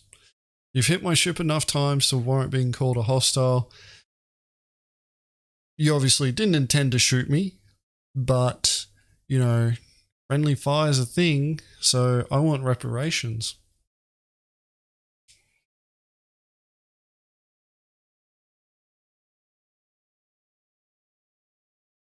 Yeah, like, the way I see it, the best way to handle this problem is use the reputation system, keep the system as it is, set a baseline so that,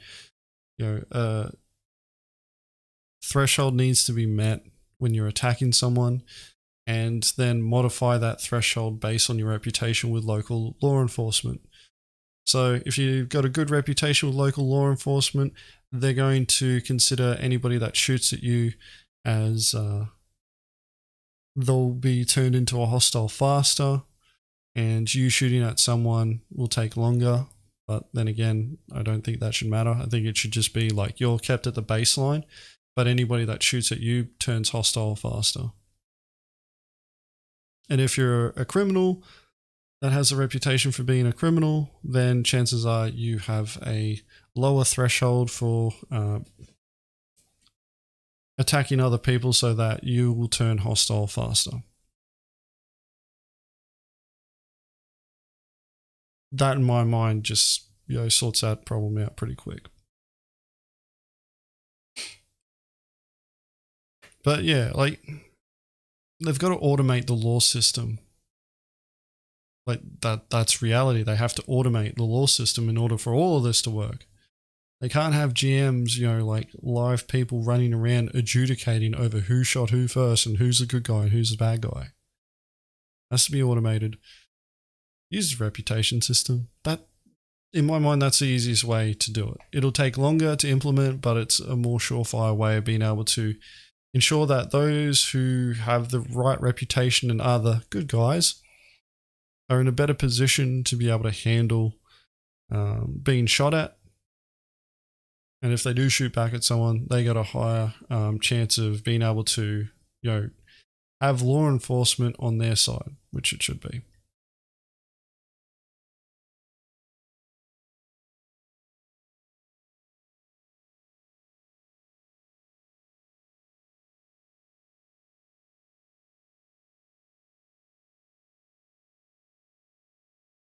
Yeah, Macho, like, that's pretty much what I think CIG is going to do.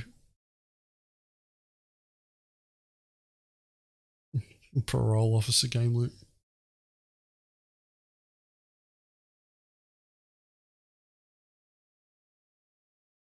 Such a reparations exploit in real life? I don't think that happens. I don't think that happens at all.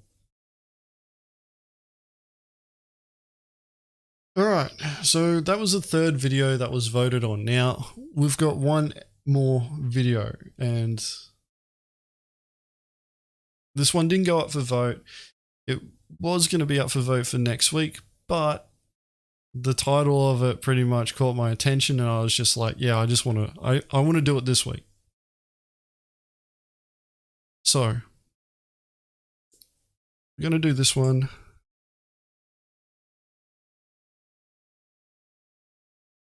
It's, I think you guys will, it's interesting. It's got an interesting title. It doesn't have many people that have watched it. It doesn't have many views, but I think it'll be an interesting watch for all of us.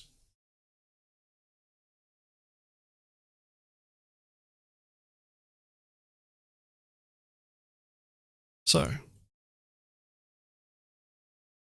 this one is called In Defense of Carebears, Removing Toxicity from Star Citizen. Hopefully you see why I wanted to do this one.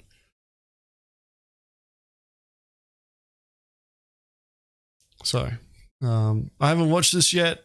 I've literally just chosen this one based on the title. It was suggested by Sari. She posted this like a couple of hours after I had posted the poll. Let me double check that.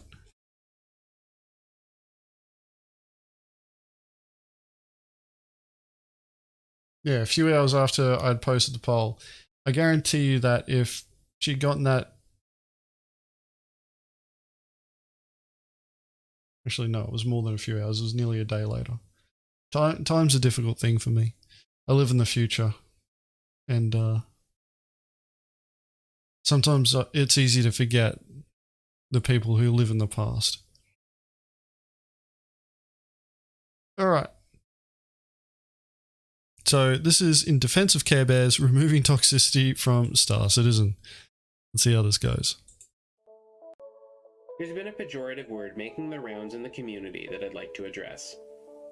Care Bear has been around for ages in other communities, but we need to look at the way it is and can impact us in Star Citizen. This video will address that, among other less savory trends in the game. It's important and in the best interest of all citizens that we promote a positive and welcoming community. We've seen in games like League of Legends and Call of Duty, where a toxic atmosphere is allowed to foment, that people leave the games and growth slows or even stops. For a game that is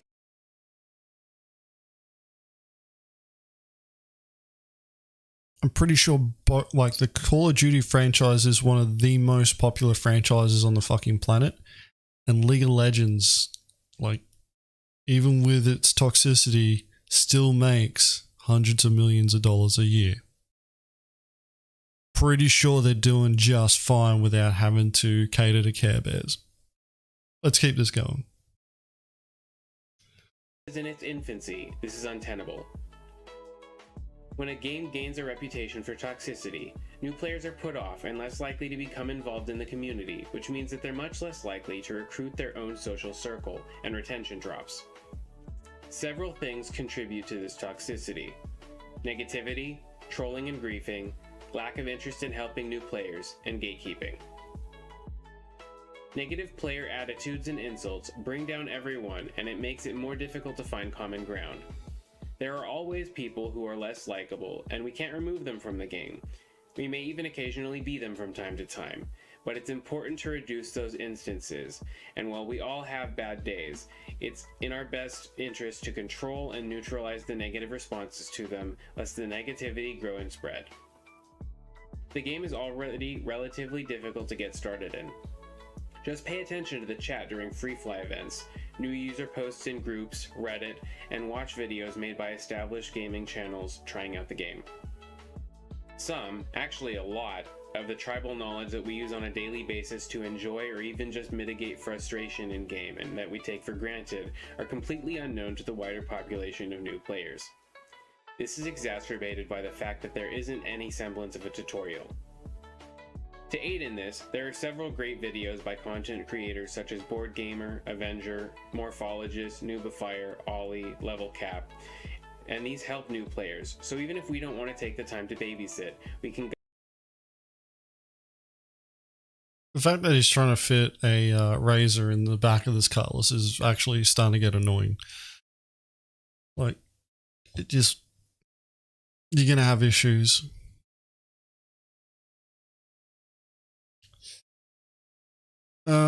Yeah, this has been entertaining so far.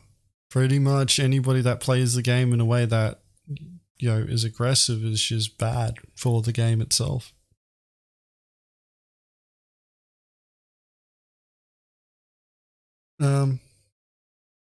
Let's just keep watching. Guide players to them. If we want to be more involved, we can offer specific help in chat, make our own videos, link to Spectrum and Reddit guides, etc. One of the most controversial parts of the game is centered around griefing and trolling. We can't even decide on a common definition, and this is where the Carebears come in. There are extremes on. There is only one entity that matters when it comes to the definition of griefing, and that is CIG. That is it. It does not matter what I say, you say, this guy says, fucking anybody else in the Star Citizen community. Does not matter at all. The only entity that matters when it comes to griefing and the definition of it is CIG. And in the terms of services, it isn't defined. It is left so open-ended that they can pretty much swing the banhammer at anyone if they want. In fact, recently, there was a personality within the Star Citizen community that got banned to the point that their account was closed and refunded to them. When they were essentially told, don't come back.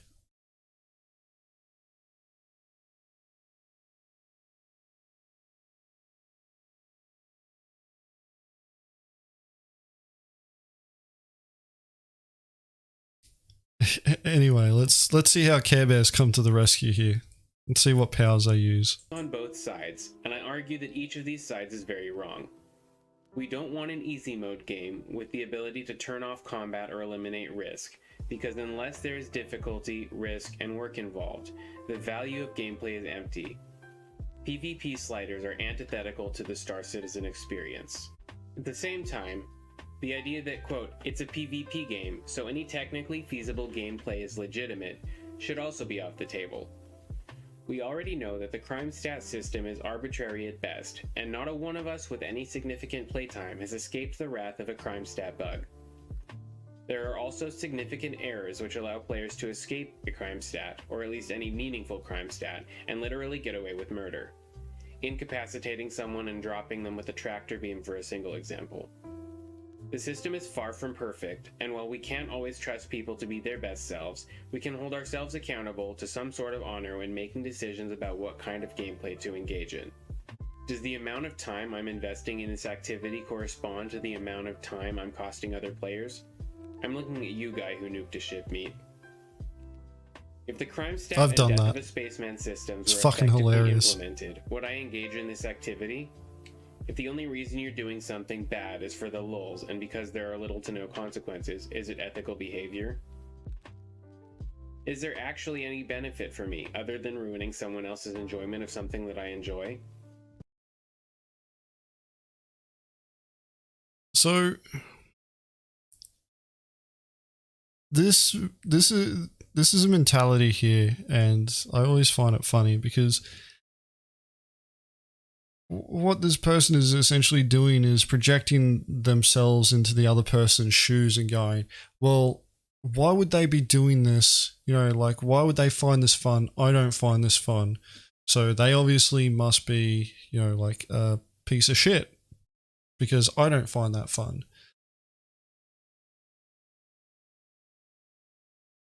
Everyone's different. You know, that's human beings in general. And just because somebody enjoys doing something that you might not enjoy doesn't make them a piece of shit, doesn't make them a bad person, doesn't make them the type of person that should be vilified. Now, there are certain activities that warrant that. Killing somebody in a video game does not. The game allows it within the structure. It has consequences for performing those actions. The motivation of just destroying another person's ship just because they can is perfectly fine.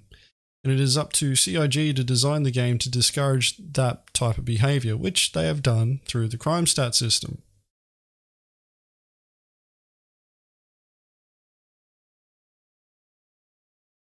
Just because you don't understand why they did it doesn't mean that you start going and vilifying them for it. A lot of the times when we do piracy hits, the target has no fucking idea what's going on. All they know is they're getting shot at, there's blue lights going off, there's a red ball fucking following them around. They can't quantum travel anywhere. And the next thing, everything goes dark.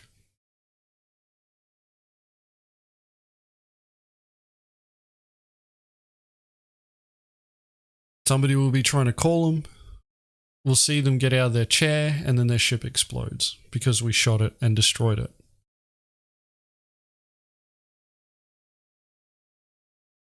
It's another reason why we actually post our videos to our YouTube channel of us doing piracy hits. It's to help educate the community. Hey, this is, you know, what happens in a piracy attack. This is how you get pirated. This is, you know, like we'll be using EMPs. Those are what those big blue flashing lights are. That red ball in the sky that's following you around, that's a QED ship. It's designed to stop you from being able to quantum travel. And during that time, we're trying to contact you. The reason why we're taking your shields down and shooting at you is we want to disable your ship.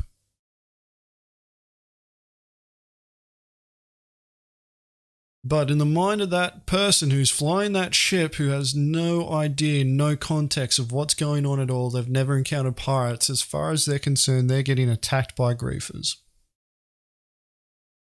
And they still may think that after we've done, you know, after we've finished attacking them. But just because you don't understand the reasoning behind why somebody has done something doesn't make it wrong.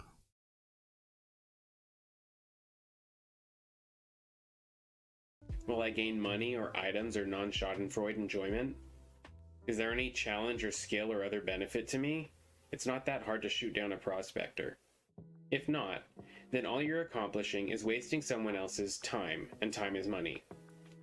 You don't know what they have going on in real life, how much gaming time they have, or how long it took them to set up. You don't know how new they are, or whether they've even decided to back the game in the case of free fly events. Well, it's certainly not your responsibility to make everyone happy. Do you really want to be the reason behind a person quitting or not even backing? I've seen this argument thrown at us so many times, and I will tell you now that Star Citizen, like if there's any entity in this community that will cause anybody to not want to back the game or just put the game down and never come back, it won't be us. It's not griefers. It's not pirates. It's not fucking PvPers. It's the current state of the game. It's not finished yet. the safe space that they're looking for, because that's what they want. They want their little safe space. Doesn't exist yet. It's not there. It will come eventually, and it'll be, 90% safe. The chances of players showing up to kill them are going to be minimal.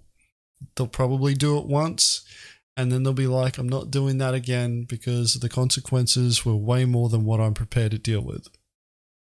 But that's not now, because the game's not finished. Planned for, but not implemented. But to keep making this claim that players are going to cause potential backers or other players to quit Star Citizen and put the blame on them is fucking ridiculous.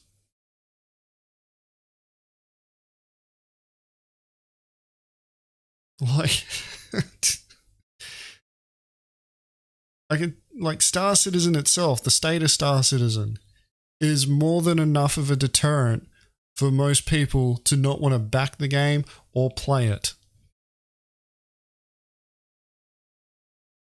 I've always said this, if you want to play Star Citizen now, you need to be a glutton for punishment. And it doesn't matter if you're into PvP or PvE or PvA or whatever other fucking type of gameplay that you want to do in this game. Till the game's finished, you got to be a glutton for punishment.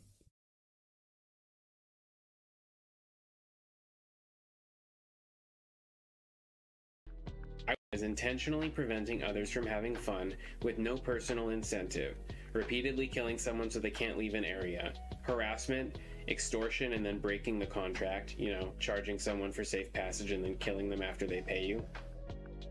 Just because you define something as a, quote, legitimate game loop doesn't necessarily make it worth it in the long run. Players who are invested in game loops out. Just because you claim that it's not doesn't make it an illegitimate game loop either. This is literally just a difference of opinion. You don't like it? Cool. I don't care. Outside combat are still a very important part of the community, and until the game increases the cost of griefing, I think we need to be especially conscious of whether or not we're contributing to the toxicity by enforcing our own definitions of, quote, fun or, quote, legitimate on the less combat inclined. All I'm asking for is to consider treating other players as people, because they are.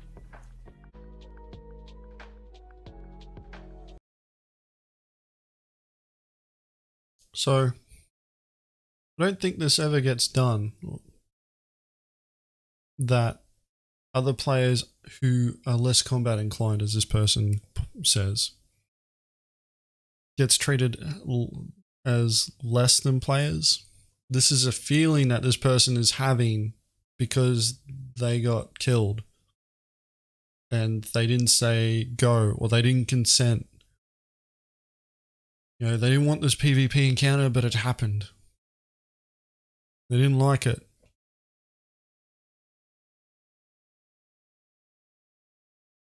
The irony is that players who normally do PvP, they'll engage in toxic banter. But if you're genuine and humble and you ask for help, they'll fucking help you. If they see that you're grinding away and you're trying your best, and you're just not quite getting there, they'll still show some respect to you. Doesn't mean that they're not going to call you out when you do dumb shit. It's just part of the process. That's part of the banter. But if you get upset over that, don't engage in that community. But when the community starts coming into your space, understand that it isn't completely yours. Like, Star Citizen may be aimed at being a predominantly AI-driven economy-based simulation where the NPCs outnumber players 9-1.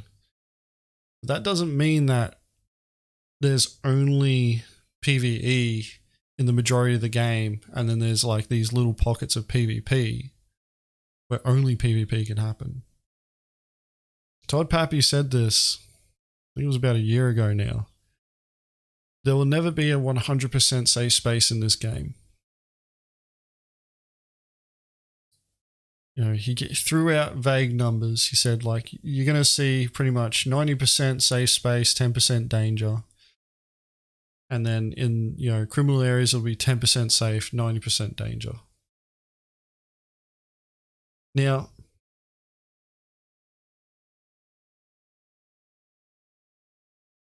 they don't point out that that danger comes from players or from NPCs.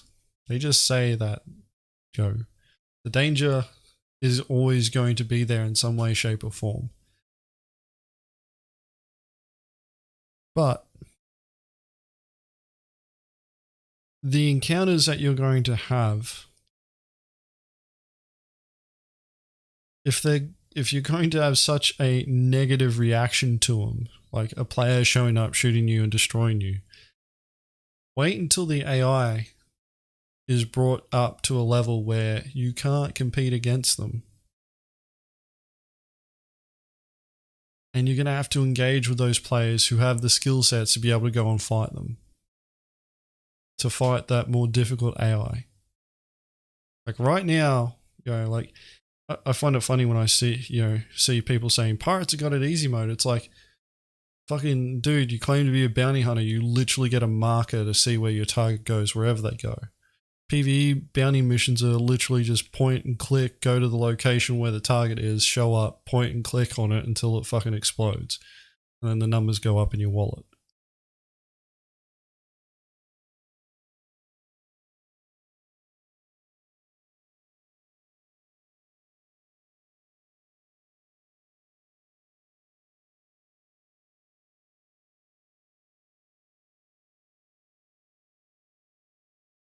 Like,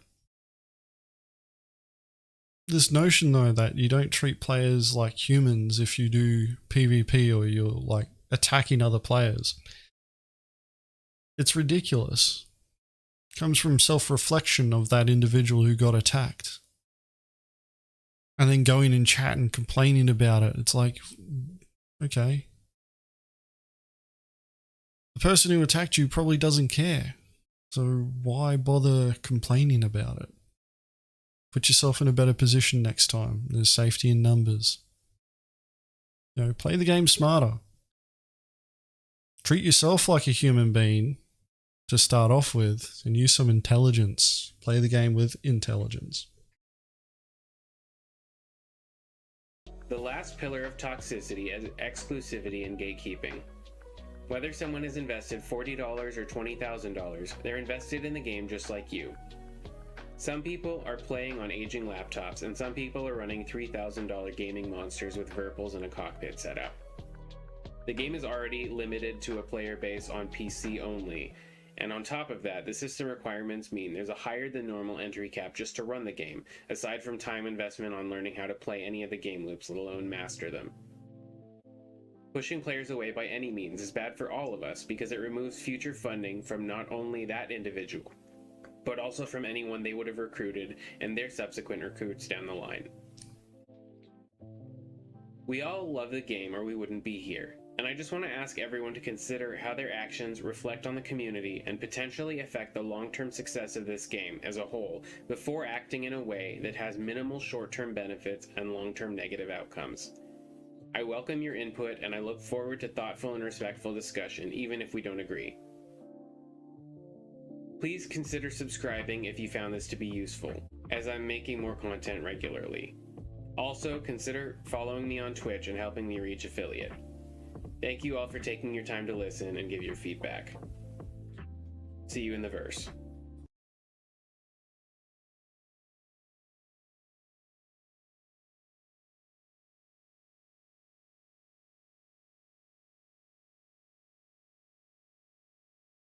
Okay, well,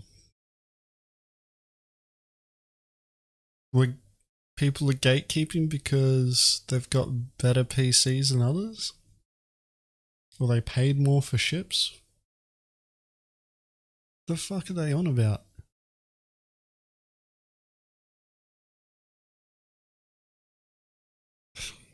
Like,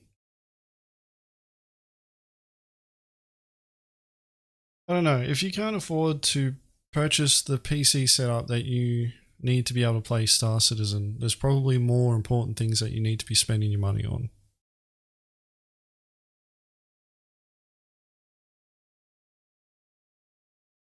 That's not being rude, that's being factual. You know, like if you can afford it, that's great. If you can't, probably wait until you can.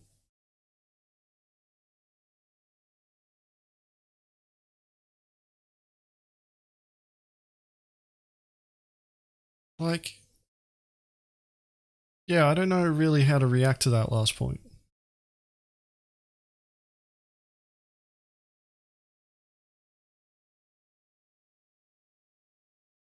I really don't. I thought that when they were talking about gatekeeping, I thought they were going to talk about, you know, like players, you know, community content creators essentially trying to, you know, create little niches, their little cliques, not letting anyone in, and that they were going to complain about the PvP community being so tight knit, which it really isn't.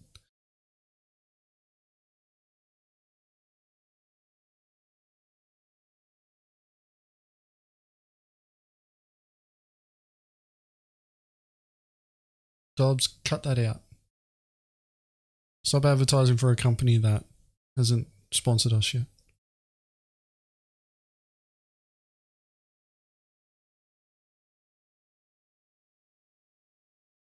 But yeah, like, I guess the crux of Old Mate's message was like, just be considerate to other players.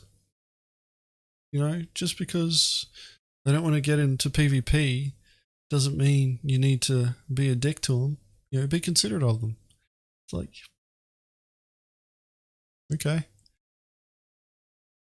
Just remember though, like some of the most toxic people that we've encountered are those said PvE players who will say some of the most, you know, vile shit to us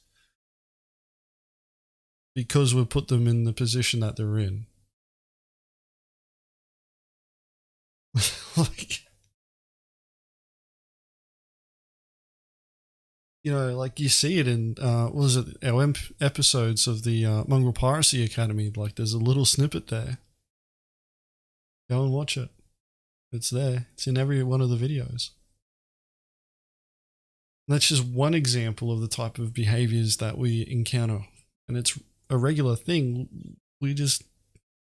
Normally we just laugh about it. We think it's fucking funny. You know, somebody got upset, they said mean things, gamer words. It's like, whatever. You know, like we understand what we do is not going to be something that somebody else wants done to them. You know, not everybody wants to get pirated. Not everyone's bloody into that sort of thing. Some players are. Some players want the experience, and you know, afterwards they're being like, "Wow, that was amazing." You know, bloody, that was awesome. Here's some extra credits for pirating me. It's like, all right, no worries, buddy. And you know, the fact of the matter is that we have a diverse range of players who play Star Citizen. What this person wants is us to be more considerate towards Carebears and the way that they play the game. And the fact of the matter is like, I don't fucking have to be. Not one bit. Do not have to consider anything that they feel or say when it comes to it.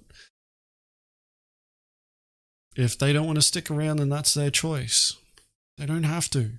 I can't stop them from leaving anyway, because it could be something else that triggers them and causes them to leave. The only person that's responsible for my fun when I'm playing Star Citizen is me. The other entity involved in my fun with Star Citizen is CIG, and that's only because they're building the game. And that's the same case for everyone. You are responsible for your own fun in this game.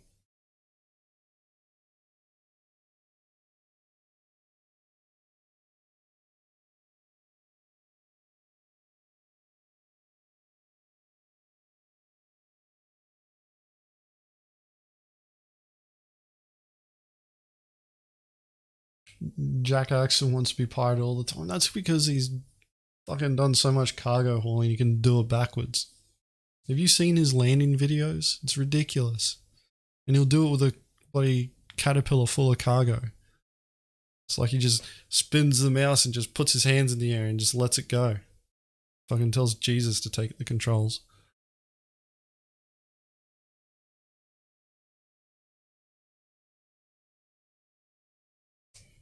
It was definitely an interesting video to watch. I don't think it's...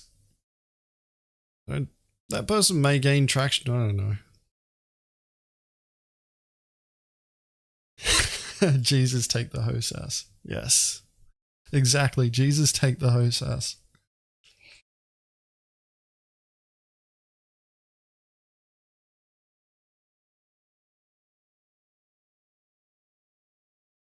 All right. Anyway, that was the last reaction video. 4 videos, less than 2.5 hours. We're getting better.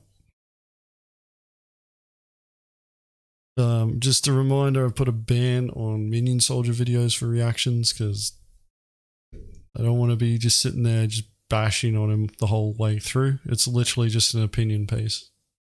There's no real factual information in it at all.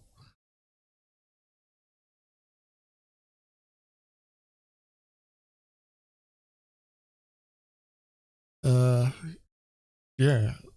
So far, it's been interesting doing these reaction videos. It's been kind of therapeutic for me a bit. But yeah, I've noticed actually there's been a bit of a slowdown in Star Citizen content, like across the board. Like trying to find things worth reacting to or commenting on. Being pretty difficult. Might have to start looking at the smaller channels.